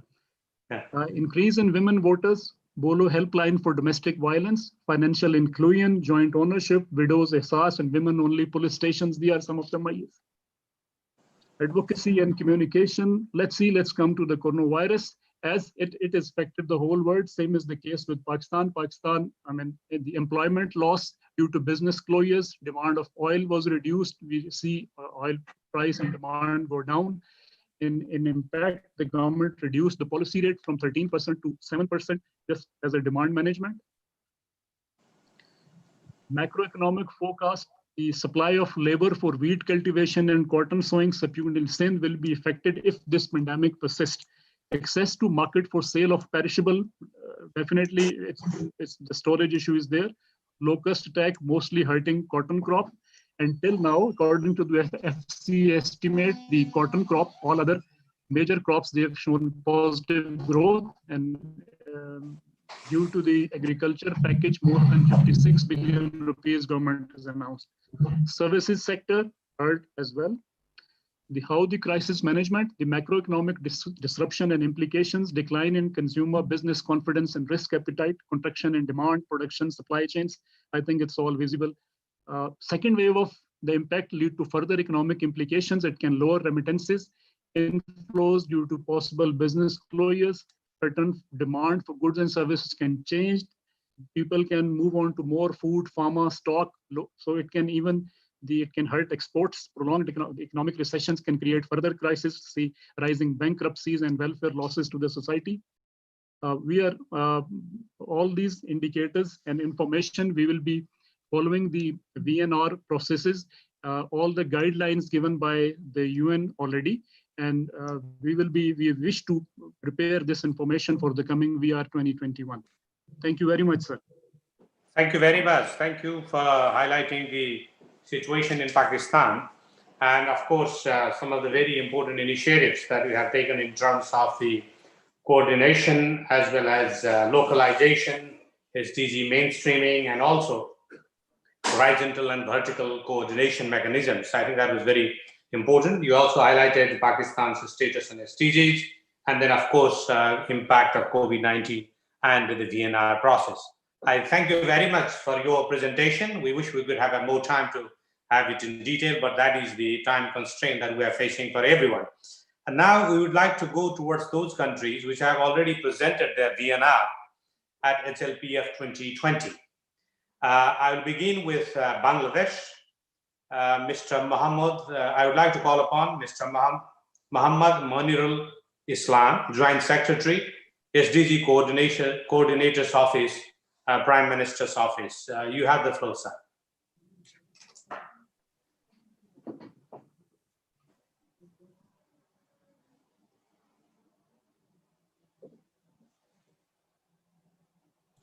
You are muted.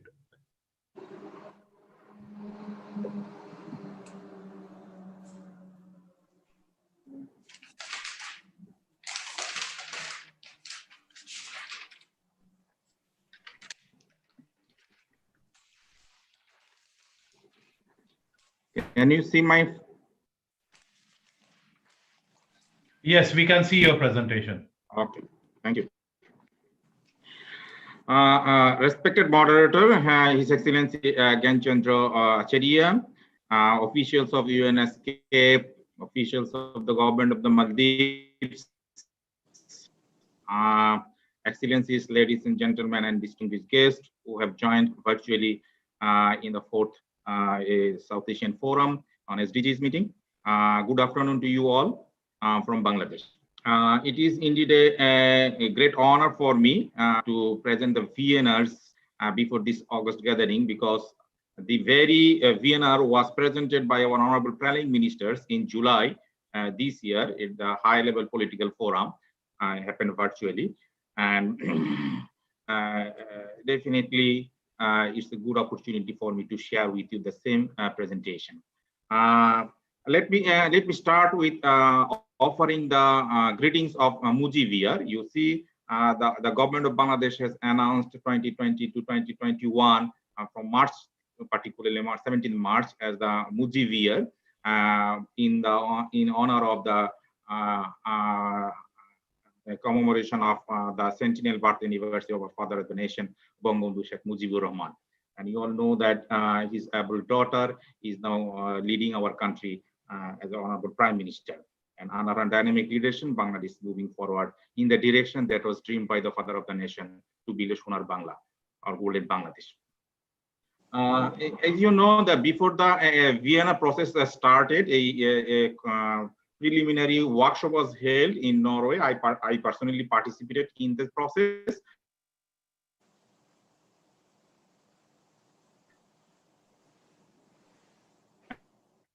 And there it was categorically mentioned that can involve all the stakeholders in the Vienna process for preparation of the Bangladesh's SDGs progress report.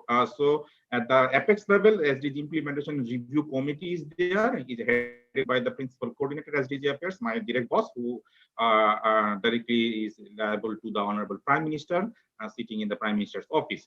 And categorically, we have given responsibility to 17 key ministries who are aligned with the key goals of, let's say, Ministry of Agriculture was given the key responsibility for monitoring the progress of.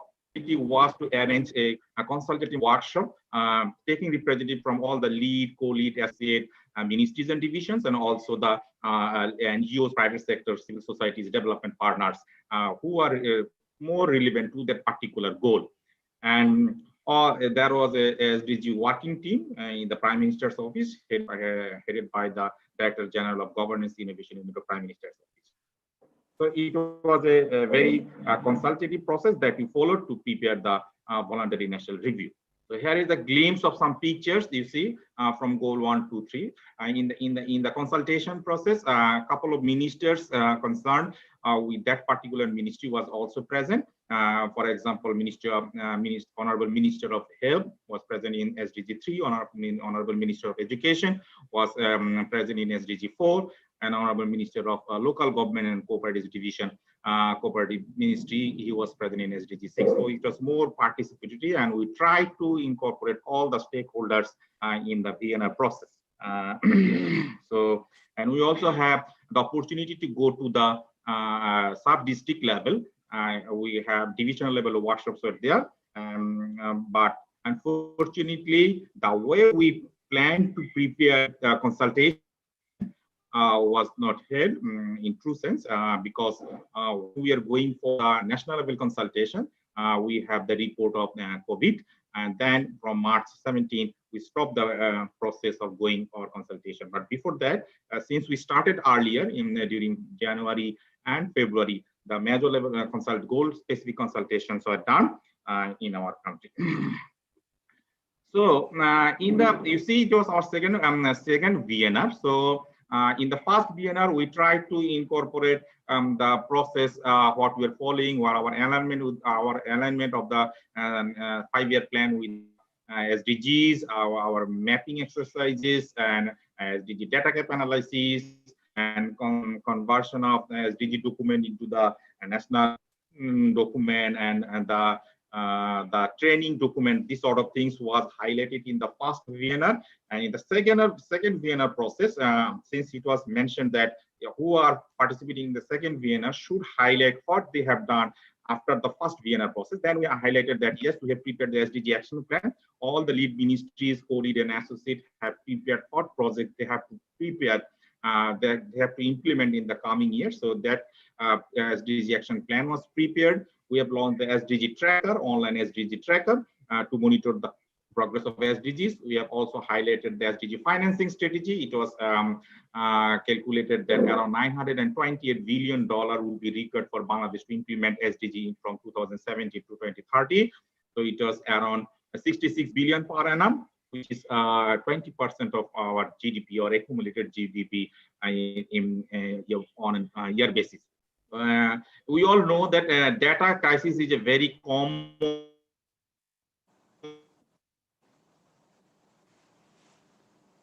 in all the countries. So national, we have constituted a national coordination committee, NDCC, chaired by the Secretary of Statistics and Informatics Division. And all the data producing agencies, not only from the government, NGOs and private sectors, they are accommodated in that process. We have the SDG conference of SDG implementation review. In the VNR, it is done in the global level, but in the national conference we held in 2018, more than 2,000 participants from government, NGO, private sectors participated in this process of consultation. They are where we are, what are the challenges, how we are mitigating that. These sort of things was elaborately done there. And a framework of collaboration with the UN was done. It was approved. And in which areas the UN would, are interested to highlight is written there. And for the localization of SDG, particularly from the sub-district context, we have prioritized 40 priority areas for our localization of SDGs. And there they are given an opportunity to identify +1, meaning that leave no one behind, particularly in such area where they are lagging behind compared to the national average. So that is one of the important criteria for our localization of SDGs. And to monitor that localization concept, government has constituted 3 committees at the district level, at the sub-district level, and at the divisional level to monitor the progress of that issues. And one project has been approved by the government to strengthen the capacity of government officials who are dealing with the SDGs issues. SDG, one important issue is in the foundation training course of the young bureaucrats, the module of SDG has been incorporated. So all the government officials who has to pass the induction training course has to complete the SDGs module. And then SDG has been SDG subject has been incorporated in the curriculum of from class 6 to class 10. So from 6 they starts, and from 10 is the volume and largest. So these are the main initiatives given by the initiated by the government after Vienna 2017. So this is the value addition from 2017 to 2020. Then in the Vienna, excuse me, I think we are running out of time, so we will have to really finish it in next 2 to 3 minutes. Thank you. Okay. Then in the Bangladesh has highlighted the early birds. Some couple of targets has been mentioned. So I'm just showing you in the poverty. Yes, definitely the poverty has been declining. Definitely, the report that we presented Vienna 2020 shows the reports before the COVID-19. It is you can understand. So this was the scenario for poverty. This was scenario for the hunger, and this is the status for. I am showing the good performing indicators for health and also the gender and electricity generation, and at least 96% population covered by the electricity at this moment, and government has planned to have 100% by 2021. And our GDP per employed person has increased categorically, and value addition for manufacturing valued as a proportion of GDP has enhanced. And social protection, for which we are all interested in addressing the COVID period. In all the international journal, it has been said that the social protection should be enhanced. So the allocation has been increasing, and particularly in the in the COVID period, you see this year the allocation for COVID has increased drastically. It was 2 or 2.2% of GDP, but now it has increased more than 3%. And it was originally around 15% of GDP, but this year it has increased.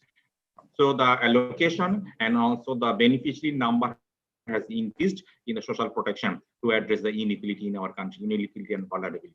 So definitely we had a chapter on COVID, impact of COVID pandemic in SDG implementation. So we have highlighted where the COVID might affect, because we were in the process, it was very starting position of COVID. So we try to have some where might the effect of COVID might be there. So definitely poverty, hunger, health, the bigger the bubble, bigger the reflection you can understand. So the national measures, definitely the Honorable Prime Minister has postponed all the programs of Mujib because the plan where it was planned was disrupted. So in-house programs were there, and stimulus package was declared Honorable Prime Minister. It was 14.14 billion, which is 4.3% of our GDP, and it starts from the medium term. Is immediate, short, and medium term, and it will continue up to financial year 23 to 24, and it covers 21 sectors of the economy. So the main focus was increasing government expenditure, focusing employment creation and financial assistance package, increase social security, and increasing the money supply. And definitely health sector was then for the frontier was declared, and education is the number one disrupted sectors since 17th March. All the education institution has been closed in our country. Doctors, 2,000 doctors and 4,000 nurses have been recruited to provide services, and online classes started for the educational level, particularly for the students. And fourth, can you wrap it up, please? Just on this is the last slide for me. Honorable Prime Minister has a 5 points proposal to fight the coronavirus. You all know it was published in the World Economic Forum. And then finally, this is the last slide. So I was trying to cover all this issue. Thank you very much for giving me time. Thank you. Okay, thank you very much. I know that we had to rush, but again, congratulations on the centennial birthday of Sheikh Mujibur Rahman and all the presentation that you have made. I think it was a very, very good presentation. We just didn't have time. Now I would like to invite the next presentation, country presentation, which is on India's SDG efforts. Mr. Alan Jones Samuel, SDG officer, Niti Aayog, Government of India, will make a presentation. And I think in the interest of time, if you can complete it within the next 7 to 8 minutes, that would be very well appreciated. Thank you. Thank you so much, sir. Excellencies, ladies and gentlemen, my name is Alan John. I work as SDG officer with Niti Aayog, the premier think tank of Government of India. Thank you so much for this opportunity. I would like to thank ESCAP and the Government of Maldives for this opportunity. India presented its second Vienna in HLPF this time. So I would like to share a brief presentation about our learnings and experiences.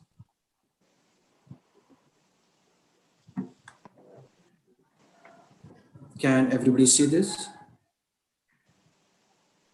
Yes, we can see this. Please go ahead. Thank you so much. Thank you so much. So this is how I've structured my presentation. I will start with our SDG localization framework. I will focus a bit on progress monitoring, because that's one of the key mandates that Niti Aayog has. Our principal tool for SDG progress monitoring is our SDG India Index. I will then come to India's Vienna experience this year. I will briefly talk about the two key accelerators of Sdg costing and business sector engagements on SDGs. I have some slides on goal-wise review, focusing on the goals mentioned in the agenda of the program, but I don't think I'll have time for that. But still, I would like to keep everything in the presentation so that when I share it, it can be beneficial for everybody who will have access to it. Finally, I would love to stop with the COVID-19 mitigation measures and measures for sustainable recovery that the government has taken at the national level. So this is our localization framework. We have Niti Aayog, the country's premier think tank, with the mandate of coordinating SDG efforts at the national level. At the subnational level, what we have is the planning departments at each state government. So these two are the key institutions which are driving SDGs in the country. So their mandate and their objectives are almost the same, but the difference is that one works at the national level and the other one works at the subnational level. Niti Aayog drove the mapping of programs, target setting, coordination with ministries, assigning responsibilities of data so that we know when we do the progress monitoring, we know which ministry to go and ask for which data point. Niti Aayog also frequently coordinates with the planning departments. We used to conduct biannual reviews at Niti Aayog, but it did not happen this year. But we are in frequent touch with planning departments so that there is complete sync on what happens at the state level and what happens at the national level. We also offer support to the national, subnational governments on adopting, monitoring, and implementing SDGs. What we do is we do state level workshops, which run for at least 2 to 3 days, where we sit with all the nodal officers who are in charge of SDGs and discuss the areas of improvement, discuss areas where the states are doing well. This is the kind of engagement that Niti Aayog has with the planning departments and in the states. At the state level, planning departments have very similar functionalities. Instead of like Niti Aayog coordinates with the ministries at the national level, planning department coordinates with the departments at the state level. So the crux of this slide is that this is an institution setup that we have been following for the past 4 years, with Niti Aayog driving the national initiatives and the planning departments of each state government are driving their initiatives. Coming to SDG progress monitoring, we have designed the SDG India Index. So this, the first edition came out in 2018, the second edition came out last year. Now we're working on the third edition. So this is a principal tool to measure SDG progress at the national and the subnational level. The first edition covered around 13 goals, and the second edition covered all the goals. These are the results that the latest edition threw up at the national level. So we have, what we have is we have a range of 0 to 100.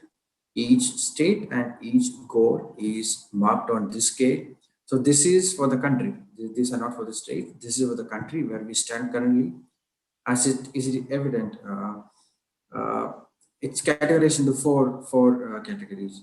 The green is the best, and the red means there is a lot of scope for improvement. In goals 2 and 5, we see that the country has a lot of progress to make.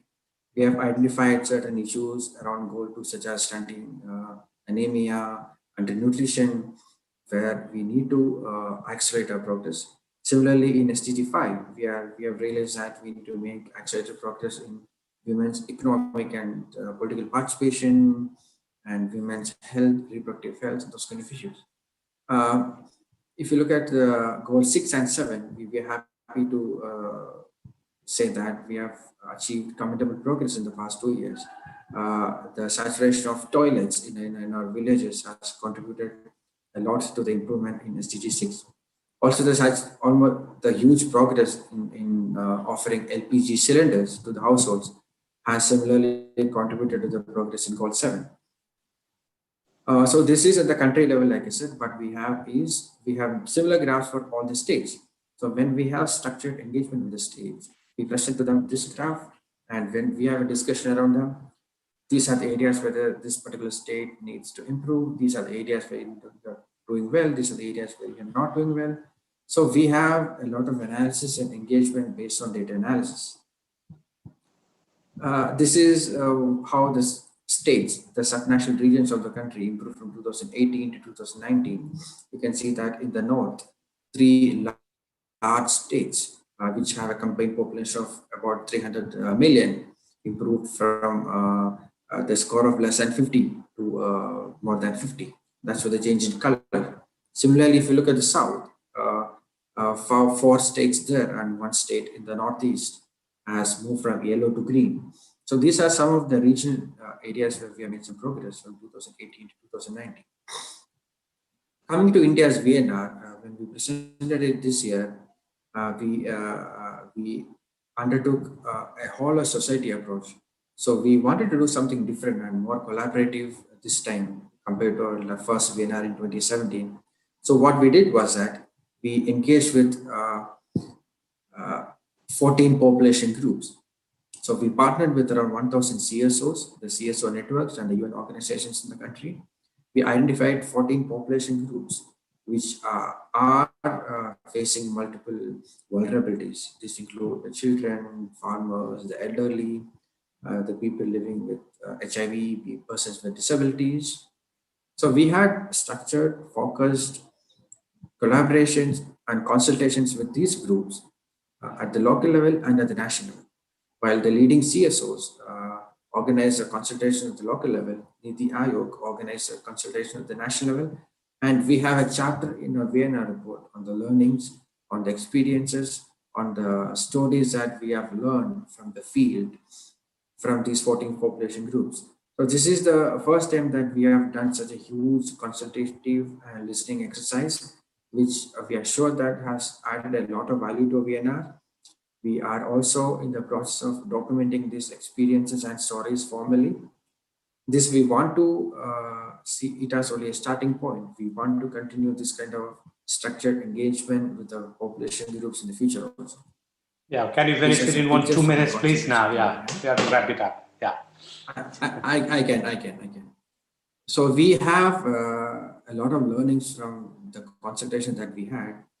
This is a collection of all that. Some of these things include setting up of better monitoring systems and instigating behavioral change so that the impact of initiatives can be much more. I don't want to go into the details of everything. So in terms of accelerators, we had two key accelerators. The first thing was an Sdg costing exercise.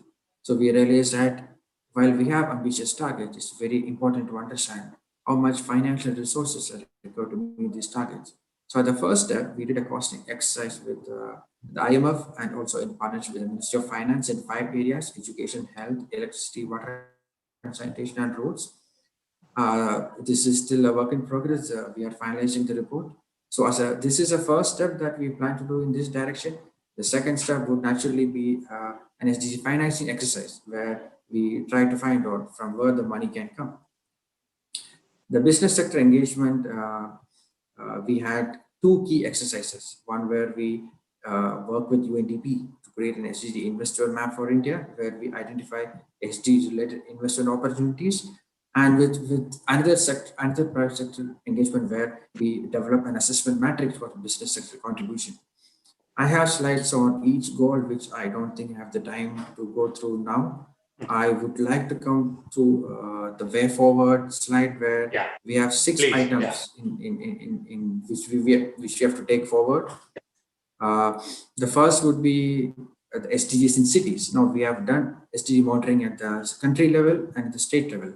Now India is a huge country, so the next step would be we have to take it to the city level. The second item would be SDG India Index, the 3rd edition, which we are going to bring out in January next year. And we would like to have the state indicator framework and the district indicator framework across the country. We want to continue our business sector engagement so that there is more responsibility from that sector going forward.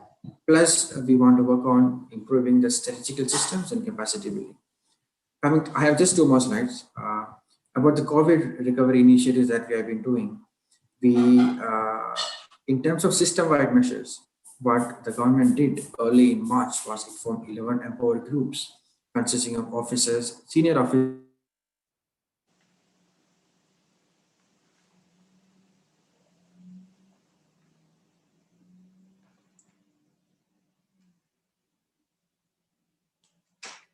COVID management, response management. In areas of economic security, we are at 22.6 billion fund for financial support, for extending LPG cylinders, and for extending additional social security. We had focused initiatives for women and children, through which we impacted over 100 million in the past 8 months. So this is my last slide. In terms of measures for sustainable recovery, we have a lot of initiatives, but I would like to focus on just 3 areas. Health and education, where we have a lot of investment in infrastructure so that we will be prepared if and when we have a health emergency in the future. In agriculture also, we have planned for a lot of capex expenditure, which on a higher scale for the next 5 years, with focus on animal husbandry and fishermen. Finally, for industry where MSMEs are they form the skeleton of our industry, we have measures such as voluntary field loans, equity infusion, and disallowance of global tenders for up to 26 million in USD. Finally, the production-linked incentive scheme, which we announced last month, is a huge opportunity which can impact a lot of employment and in 10 areas of key manufacturing. So this is where I would like to stop. More details are in the slide deck. I would like to stop all into paucity of time. Thank you very much. Thank you for your time. Thank you very much. We wish we could have more time, and perhaps the sharing of these slides would really help everybody to understand it better. But thank you very much for highlighting your localization, going even to the state level and now planning to go to the district level. Of course, monitoring and other accelerators, enablers, and others. I think that they were very good statistics that you have given. And then, of course, COVID-19 impacts and the measures, system-wide measures to the sectoral measures that the government of India has started to really deal with the COVID-19. Thank you very much for your presentation. Now, I would like to invite Mr. Homaraj Koirala, Joint Secretary from the National Planning Commission of Nepal, to make a presentation. You have the floor. Thank you, Excellency Moderator, for giving me the floor, and good afternoon. Excellencies, ladies and gentlemen, distinguished delegates, it's a great privilege for me to be here. Let me share my screen.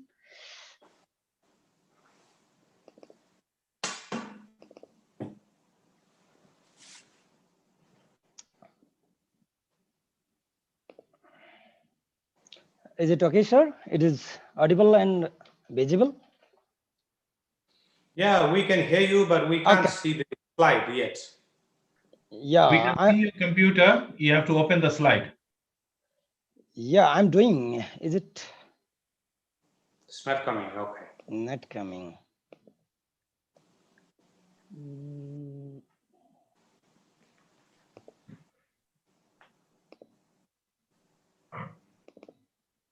Is it okay? Not. Yes, it is coming now. Please go ahead. Okay. 7 minutes, please. Now I have to really rush everyone. Yeah. Okay, sure. Thank you again. And also I thank to ESCAP and Government of Maldives for organizing this timely events as pandemic is getting severe and it is a hindrance for the implementation of the SDGs in the region. And it is our pleasure to make our second BNR in United Nations high-level political forum this year, and I'm happy to share our progress and some process during the BNR process. Basically, my presentation would be 3 parts. Basically, first part I will brief profile and our framework, our mainstreaming roadmap, and financing strategy that we have. Secondly, I focus on tracking the progress, our good practices, and our progress monitoring that I will present here. And finally, I focus on our socioeconomic impact of COVID-19, government initiative response, and means of implementation, and our way forward. So I will focus these matters. This is our country profile. We all know, so I must brief here. It is located in South Asia and landlocked countries. So we have, different issues, rather other countries, and Federal Republican state with 7 provinces and 573 local labels with 30 million population, and growth rate is 2.3%, and GNI per capita is $1,097. So this is our brief outline. Of the country. So let me go to the SDGs in national framework. Our constitutions captures the aspiration of the sustainable development goals and inherently integrates into the periodic plan and sectoral policies. And mainstream the subnational level plans and policies also, And we have the high level committees and institutions, including parliamentary committee, auditor general office, who are, which are involved in the implementation of monitoring and oversight of the progress. And private sector cooperatives and civil society organization development partners are engaged in the this process. And our institutional mechanism, if you see, we have the National Steering Committee on the chairmanship of Right Honorable Prime Minister, and we have the implementation and coordination and monitoring committee with the Honorable Vice Chair of the National Planning Commission. And we have the 7 thematic committees, and in which all the stakeholders have been participating and actively engaging in this process. So while mainstreaming the SDGs, these are some milestone documents and policy documents and policy institutions also. Here, let me explain the 15th plan along with long-term vision, which captures the aspiration and all the indicators and targets of the Sustainable Development Goals. And we have the roadmap 2016-2030. It is a basic our status and roadmap report. And we have the SDG progress report in 2019, and we have the localization source book. And based on this recent document, we prepared our PNR. I will come later on detail.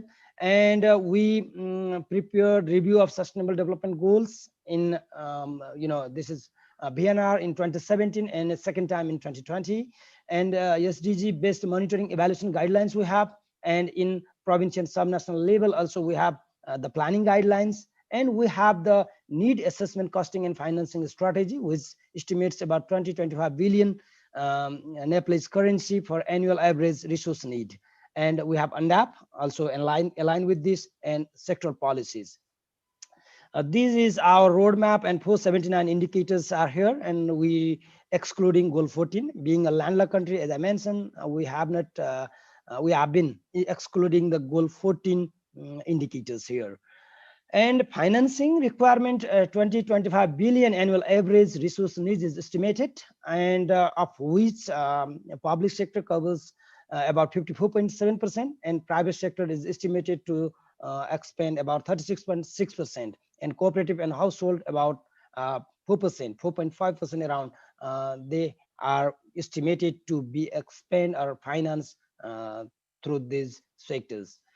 And we have 585 billion rupees, Nepalese rupees, is estimated the resource gap during the period, and it is the 13% around with respect to the gross domestic product. So this is the our resource gap. As we have submitted our second time PNR, Excellency Chandra sir is well known about this, and he has a input and provide us the great inputs during this process. So, but I will highlight some of the process. We prepared the progress report first, 2016-2019. Also, localization source book, also important document at that time, and we did the preliminary consultation with the stakeholders, and then prepared the draft report and main message. And we gone through the consultation with the stakeholders, including governments, private sector, cooperatives, civil society, and development partners. So it is a long and rigorous consultation, and we sharing our draft inputs and prepare the final report and decision at NPC and at the level of the Right Honorable Prime Minister. So this is our engagement. This was our engagement, and but we used this virtual meetings also during, as pandemic was started getting severe at that time also, and later on.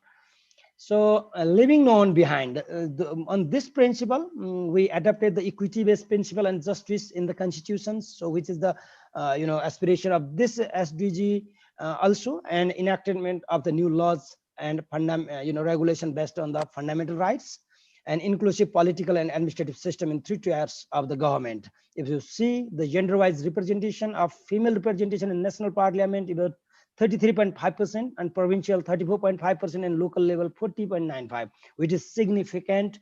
I think one of the significant achievement in the inclusive political and administrative participation and participation of the female in the system. And if you see the gender-wise representation in decision making also increasing. So this is one of the our achievement in achieving the motto of leaving no one behind.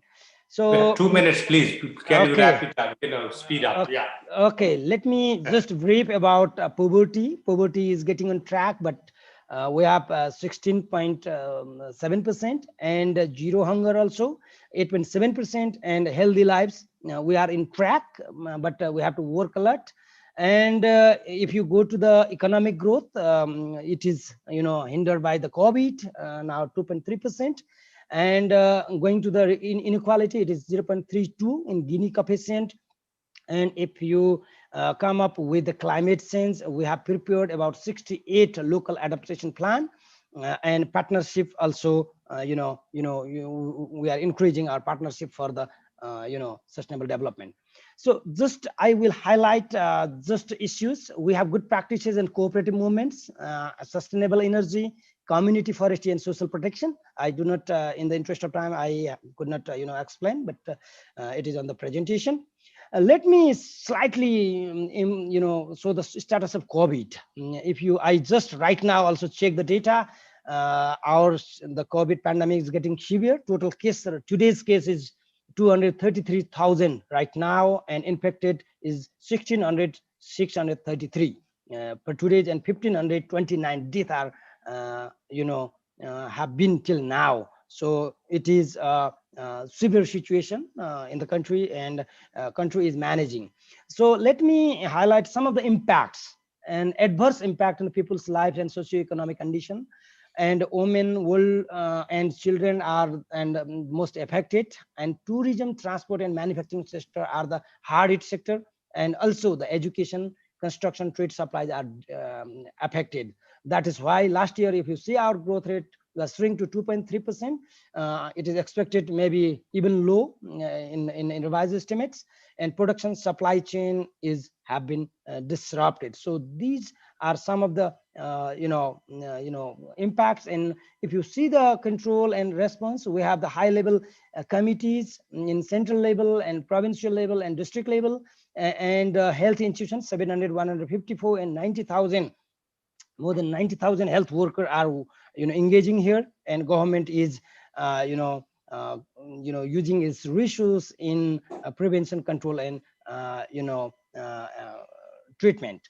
And also in government initiative, government is concentrated on minimizing the negative effects through appropriate plan, policies, and programs. And relief package was targeting daily wage earner, poor and vulnerable groups, and tax rebate and facilities of the delayed payments.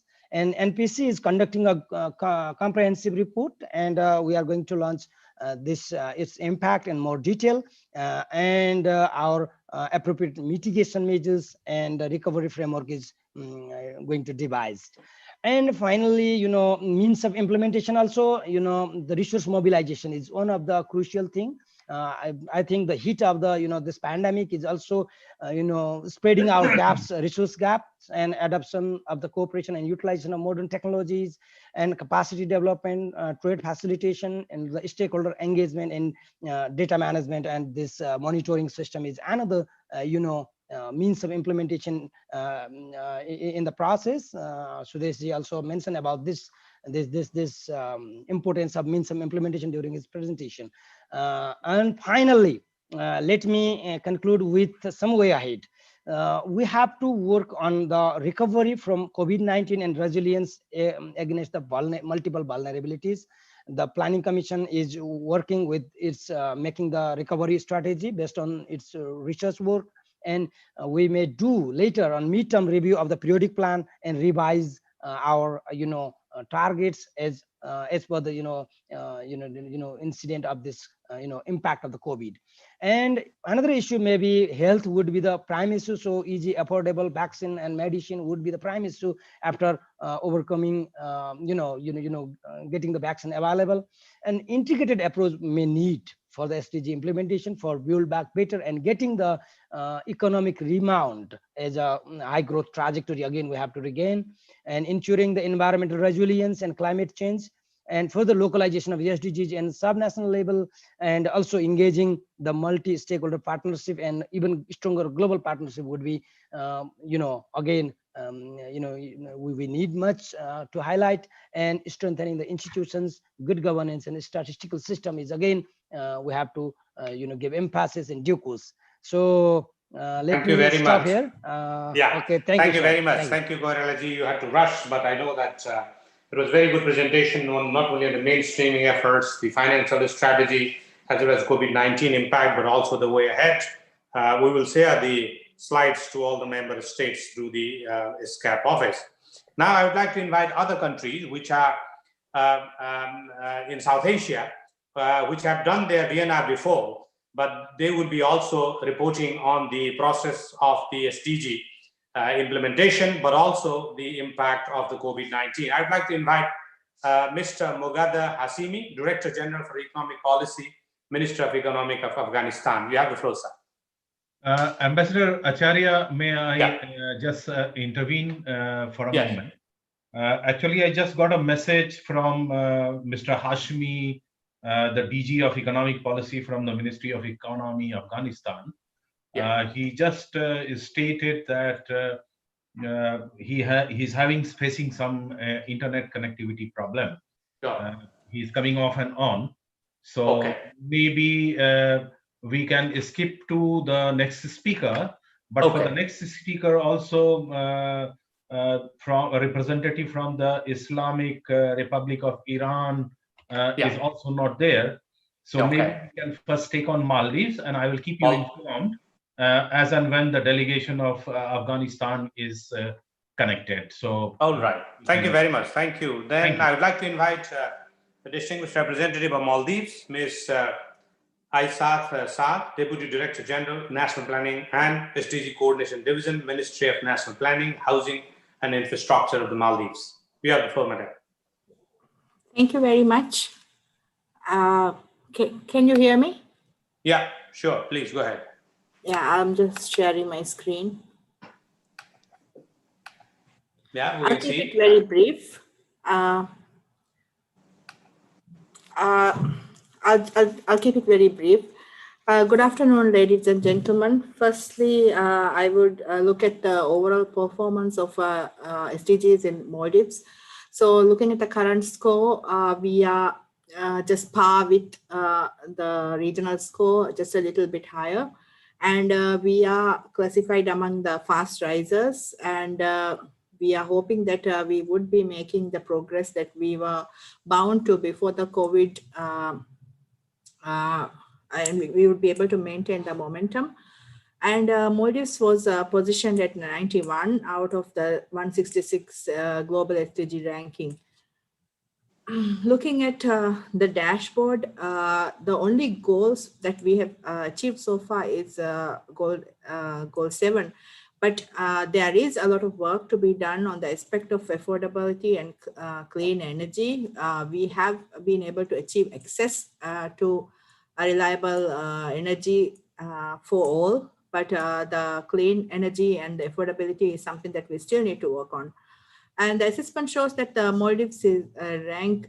We are maintaining some of the goals and the direction, and we are improving on health provision and provision of clean water and sanitation, and also promoting sustainable cities and communities, addressing also climate change and fostering partnership goals.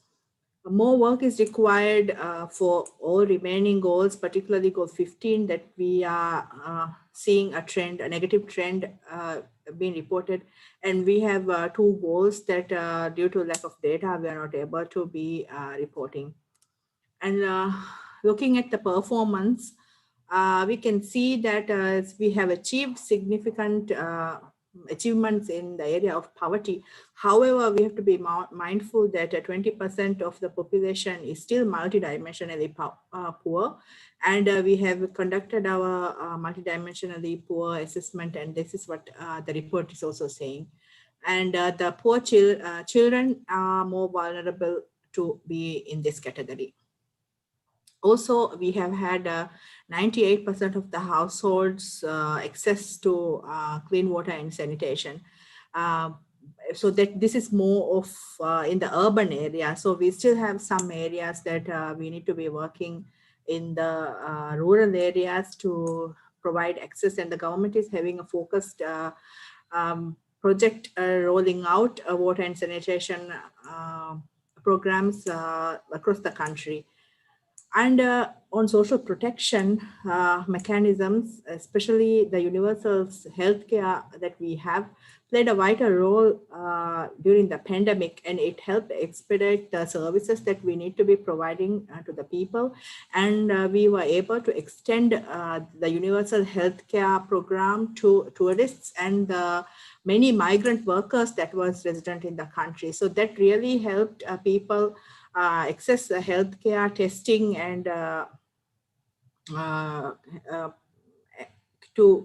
especially in the case of the pandemic, and that's without discrimination we were able to carry it out. And regarding we are doing quite well in SDG 3 and 4, but we still have some gaps there. And in SDG 4, online platforms were already in place in higher education. Because of our geographic situation, we have to be more adapting to this remote situations even prior to the COVID. So this system was already in place and was a norm among higher education. But in schools, we were already starting this process when the COVID pandemic hit. So we were able to quickly move into the online platforms. And fortunately, the school children had devices which was distributed in 2019. And so we were able to mitigate the impact of ensure the continuity of learning for the majority of the students. So that was something I think commendable that had happened. We still experience major data gaps in SDG 10 and 12 and 16. So these are some of the areas that we have to be working on to improve. And though poverty, as I mentioned, absolute poverty is quite low, but still when we talk about multidimensional poverty, we still have issues.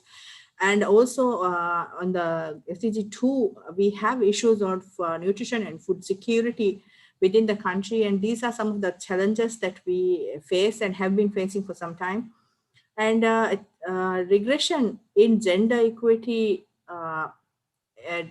is mostly due to decreased labor force participation and seats held by the parliament. So these are some of the things that we have been working from the MDGs that we still have a lot to be working on. And we're looking at the regression and challenges in SDG 14 and 15 regarding mostly the planet goals. We still have to work on preservation of biodiversity and protection of areas, and we still have major data gaps identified there, and we are already working with the ESCAP on mitigating finding solutions to the huge data gaps we find in these goals. Impact of COVID has been grave to our country, and it has had a negative impact on the progress that we have made over the years. And it has also deepened the pre-existing disparities amongst the, and also created new vulnerable and marginalized groups that were not considered vulnerable or marginalized group before. So this is something that we have to be mindful of, and we have the new poor and new vulnerable groups and new disparities within the country, as well as in global context as well.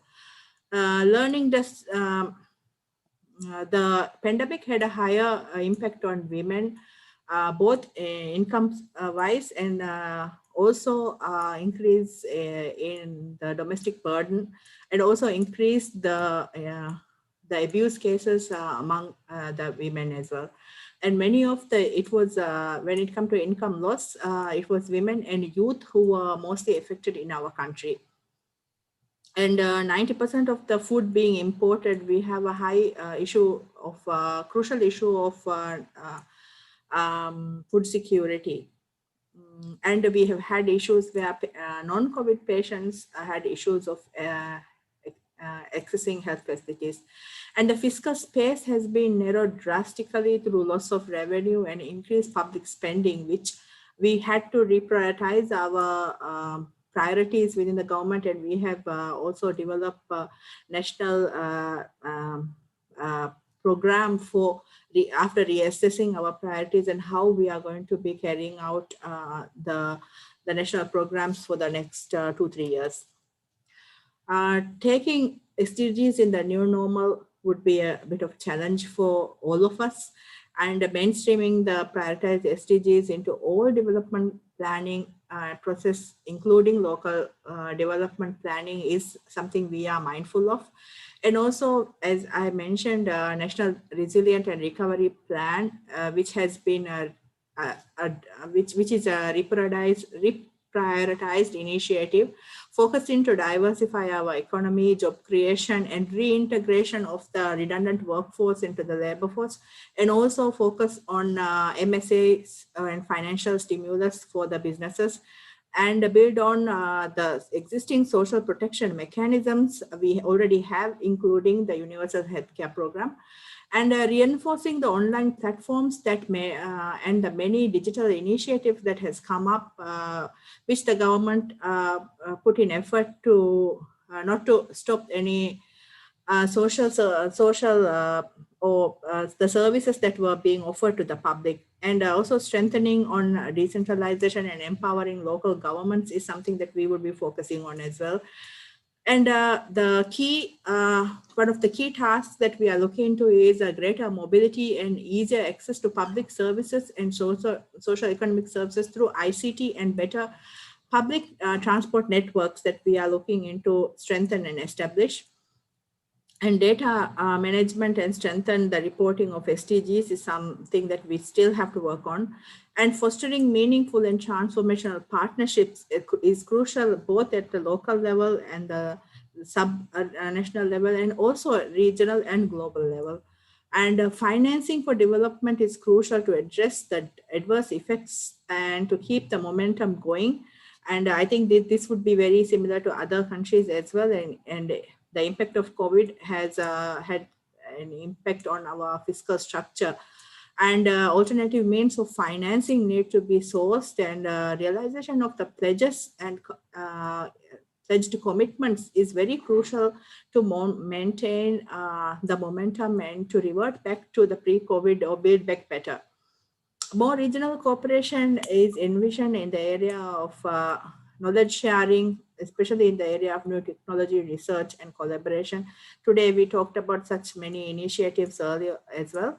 And also through reinforcing South-South and triangular cooperations that we could enhance our regional cooperation better.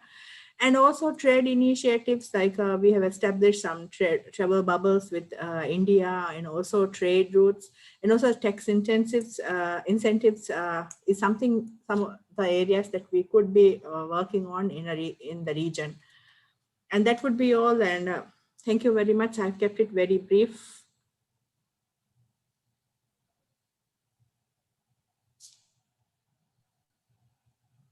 Hello?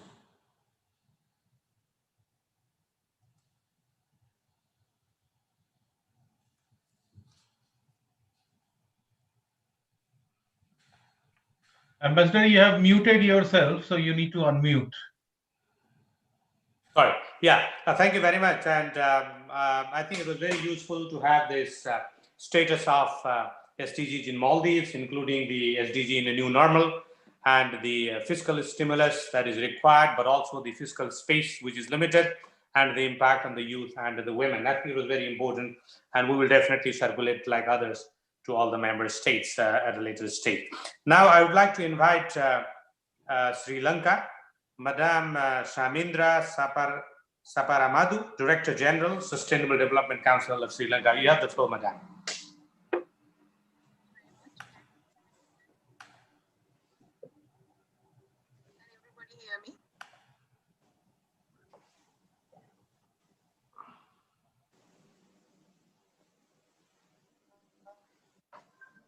Madam Chamindra, yeah, Can are you everyone there? hear me? Okay. Yeah, we can hear you. Yes, please Can go you hear ahead. me? Now we can't hear you. We can only see.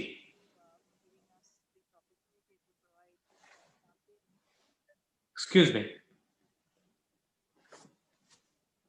We can't hear you. How is it now? No, can you speak a little louder maybe? Yeah. Maybe the voice is not working. I don't know. Can you hear me now?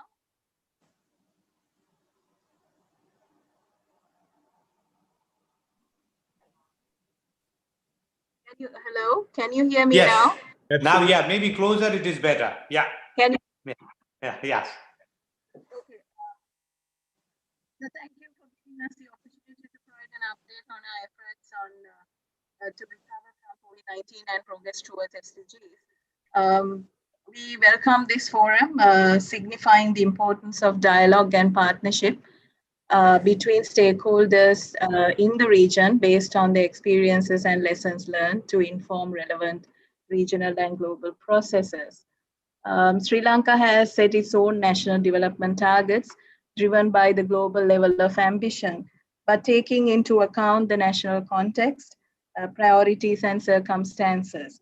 The National Policy Framework, Vistas for Prosperity and Splendor, formulated after extensive consultations with diverse stakeholders, including the public, effectively integrates our global SDG commitments, reflecting considerable policy alignment.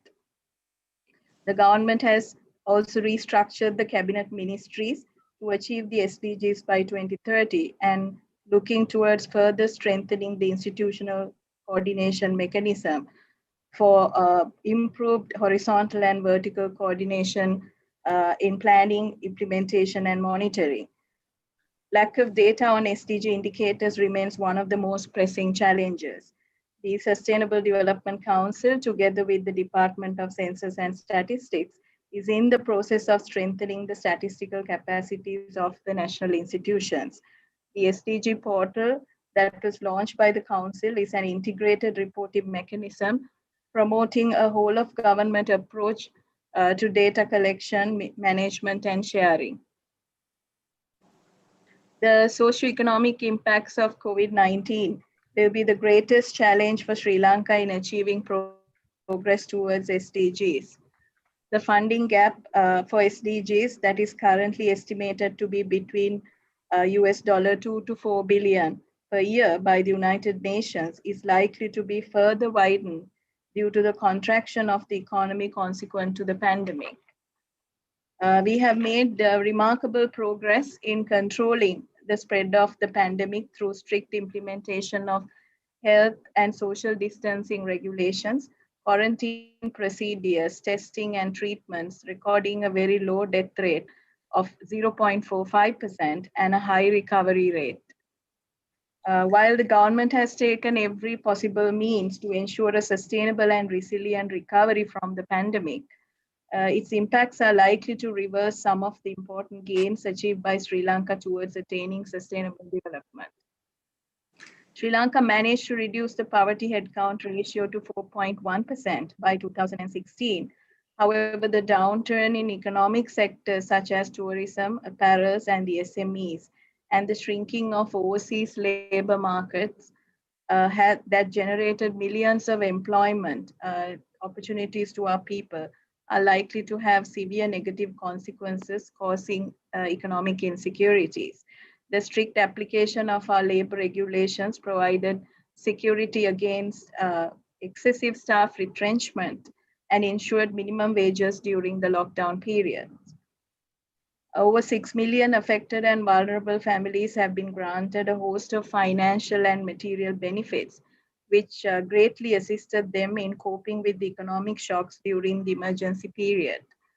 Amidst disruption to food distribution channels during closures and lockdowns, the Saubhagya home gardening program was launched to cultivate non-toxic, organic, and nutritious food in 1 million home gardens as a means to ensure a continuous and uninterrupted access to food for approximately 4 million persons. To To address poverty and vulnerability in the short term, the 2021 national budget has allocated rupees 10,000 million to upgrade household economies of 200,000 low-income families. Further initiatives have been taken to provide land and housing to the poor and the vulnerable.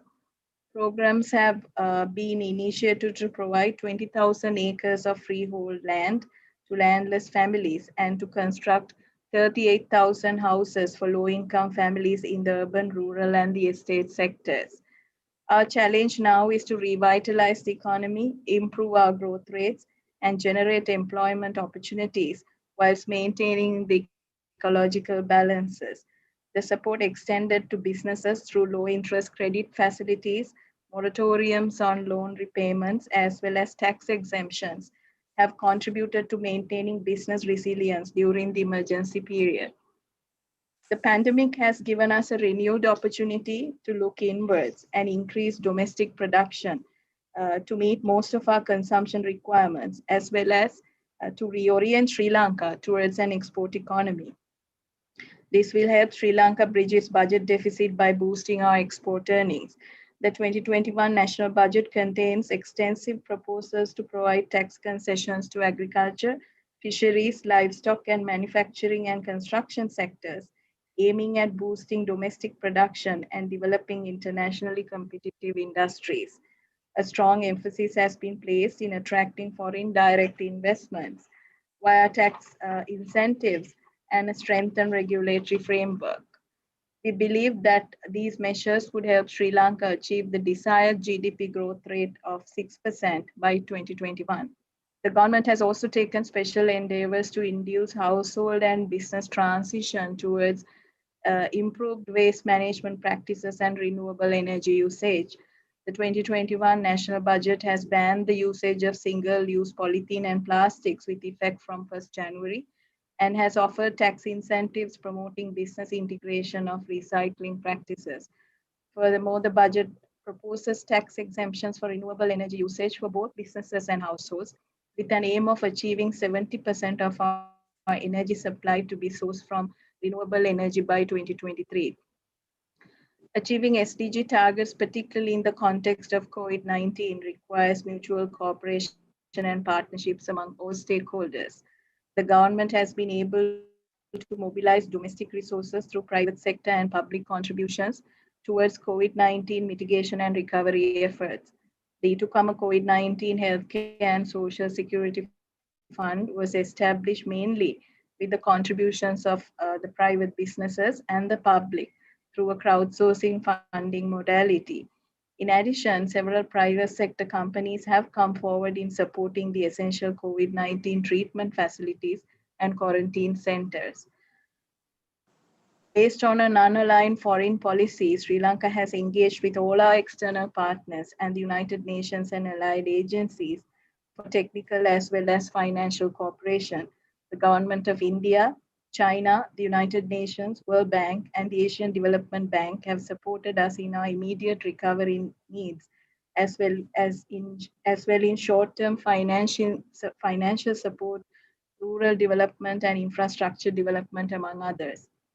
In going forward, Sri Lanka seeks to further strengthen our ties with the regional allies for investments, trading opportunities, technology, and knowledge transfer. The present forum is a timely platform to share experiences and explore opportunities to build back better and progress towards SDGs, leaving no one behind. Thank you. Thank you very much. Thank you, Madam. Thank you for highlighting the situation of SDGs in Sri Lanka and also some of the COVID-19 related measures and the importance of regional and international cooperation. Thank you very much.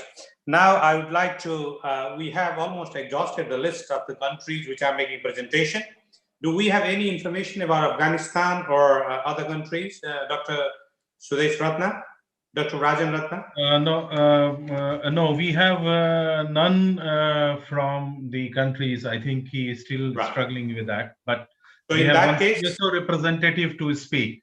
And by that time, of course, in that case, we would like to invite CSO representative on behalf of the CSO, Ms. Pratima Gurung, President of National Indigenous Disabled Women's Association, from Nepal. You have the floor, Madam. 3 minutes, please.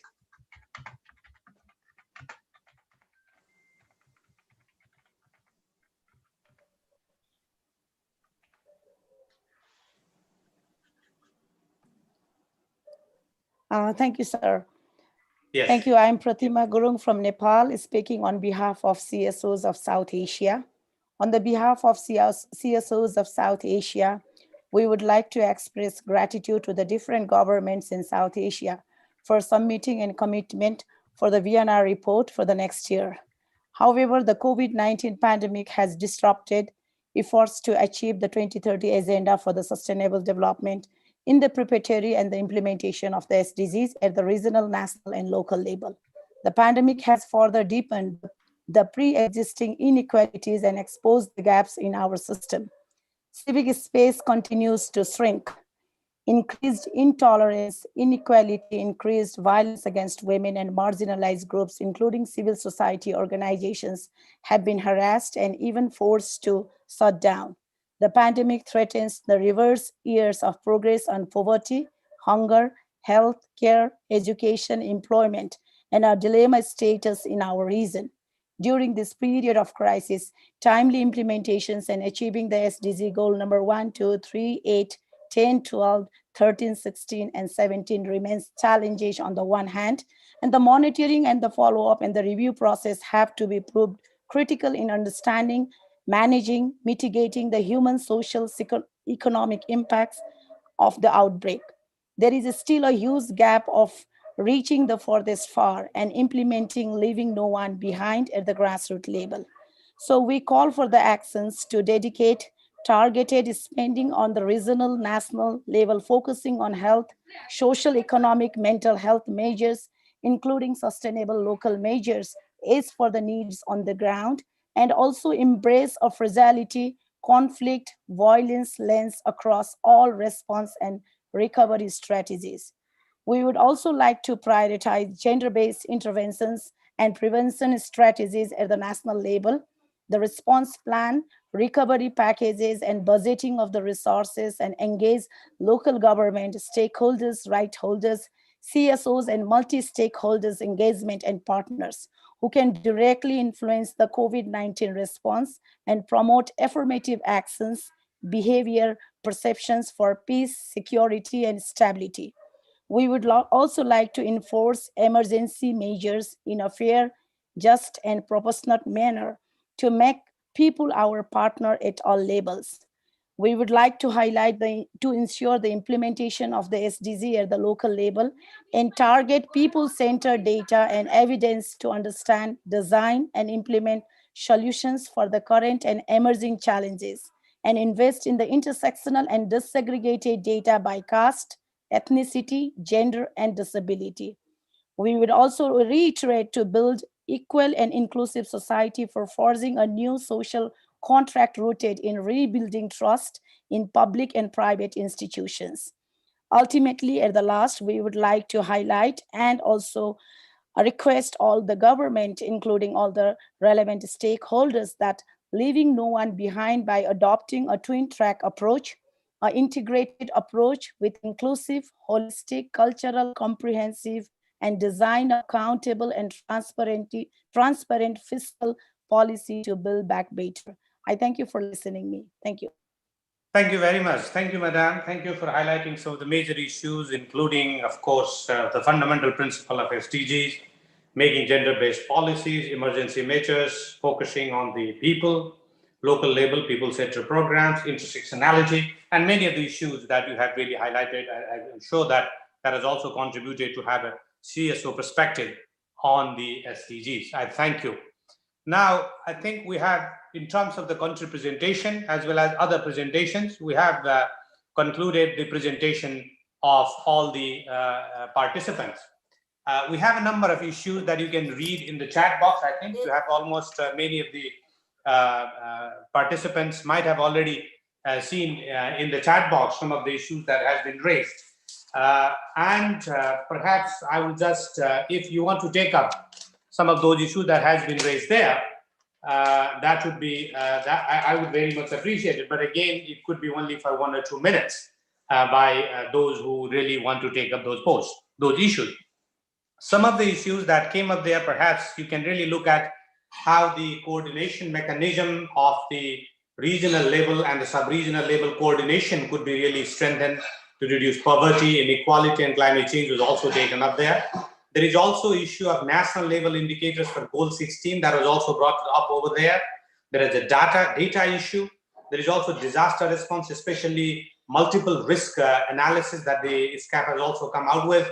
There are some questions on that if you want to really take up on those issues, and then the impact of COVID-19 on many marginalized people, including the elder people, localization issue, and the coordination among the academic and other institutions that you have there. So if you want to take up and some of the issues that came up during the discussion, especially in regard to the COVID-19 impact and how to really deal with that by way of promoting regional cooperation as well as enhancing international cooperation and reprioritizing some of the SDG related activities and the programs in the country. If you want to take up 1 or 2 minutes, because we have really time constraint that I'm told that we have about 7 minutes maximum before we conclude this program. So if you want to take up 1 or 2, the points from among those issues that are there on the chat box, I would like to invite the participants and the speakers to take up, especially the speakers, to take up those issues. Anybody who would be taking up those issues, please indicate.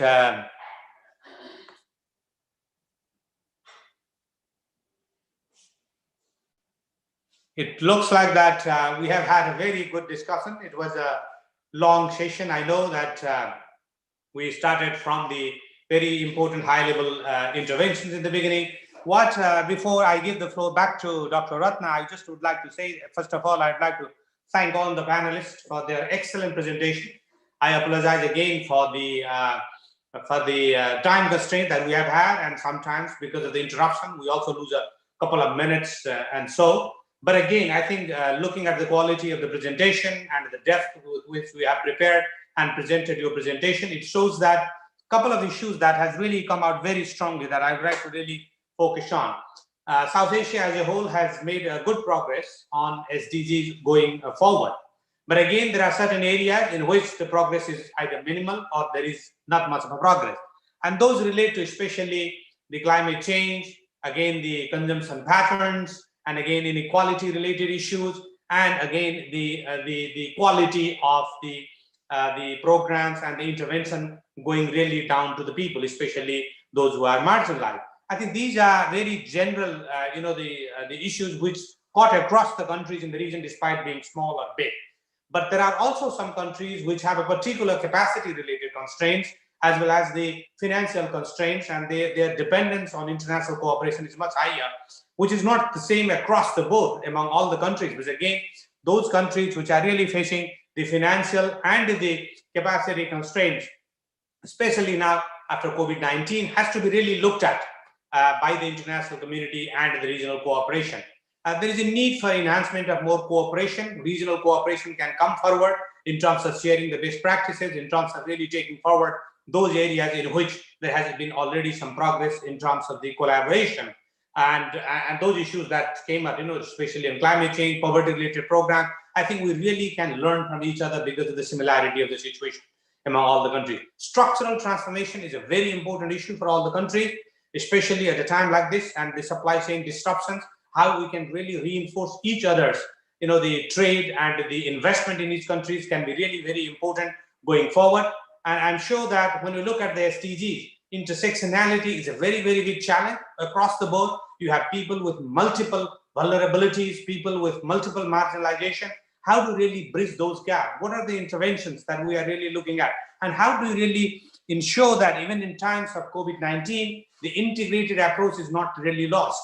In fact, the climate change impact, the building back better, has to be aligned with the greener recovery. Otherwise, we will be making only one progress in one area while losing our acceleration of progress or the prospect of progress in other areas. So I think the fundamental principle of living go hand in hand is a big marker on all of us. It has to be there in the front and center of all of us. whether we talk about COVID-19, the measures or the revival measures or the SDG implementation measures. Again, multi-stakeholder approach is really critical. There are many examples how we can really learn from each other. We heard some of the examples during the presentation, and really finding a very strong institutional support, financial support is really critical. Now, we are talking about COVID vaccine. How we can really make it affordable and accessible to all in South Asia is also equally important. And going forward, I'm sure that creating, the better opportunities for those which are marginalized, especially at a time like this, would be really, really very important to really build back better and sustainable for all of us. I thank again ESCAP for organizing this timely program, especially Dr. Nagesh and Dr. Ratna and all of your team. I think you have put a lot of efforts in really making this happen, even in the times of COVID. And of course, many of the reports that you have come out with are very important. That it provides some of the policy options as well as the dialogue platform. And the SANS is again another dialogue platform that you have created. Thank you again, and thank you for giving us this opportunity for me to be also participant in this very important program. I would like to now give back the microphone to Dr. Ratna. You have the microphone, sir. And Nagesh Kumar, yeah, if you'd like to come in, yeah. Thank you, Ambassador Acharya. Thank you very much for your very accepting to moderate this session and bear with all of us during this difficult time. So on behalf of ESCAP, we thank you very much. We also take this opportunity to thank all the panelists. May I also request, before I answer to a few questions which are there, and I know Dr. Nagesh will also supplement me. The delegation from Pakistan, if you can send us the PowerPoint which you made, because we don't have. The delegation from Sri Lanka, if we can have your statement copy, and from the CSO representative. If you can mail, we would be grateful, because we do not want to, we want to honestly record what you said, so it would be good. There are a few questions which have come in the chat box, as you would have seen, and I'm trying to answer to some of them, like the question asked by one Mr. Manikan, and then Mr. Gopal Krishna Sivakoti, and others. Basically, these are two things. One, all the PowerPoint presentations will be uploaded on our website after the program is over. So kindly, you can hook it up to our website next week, and they will all be there.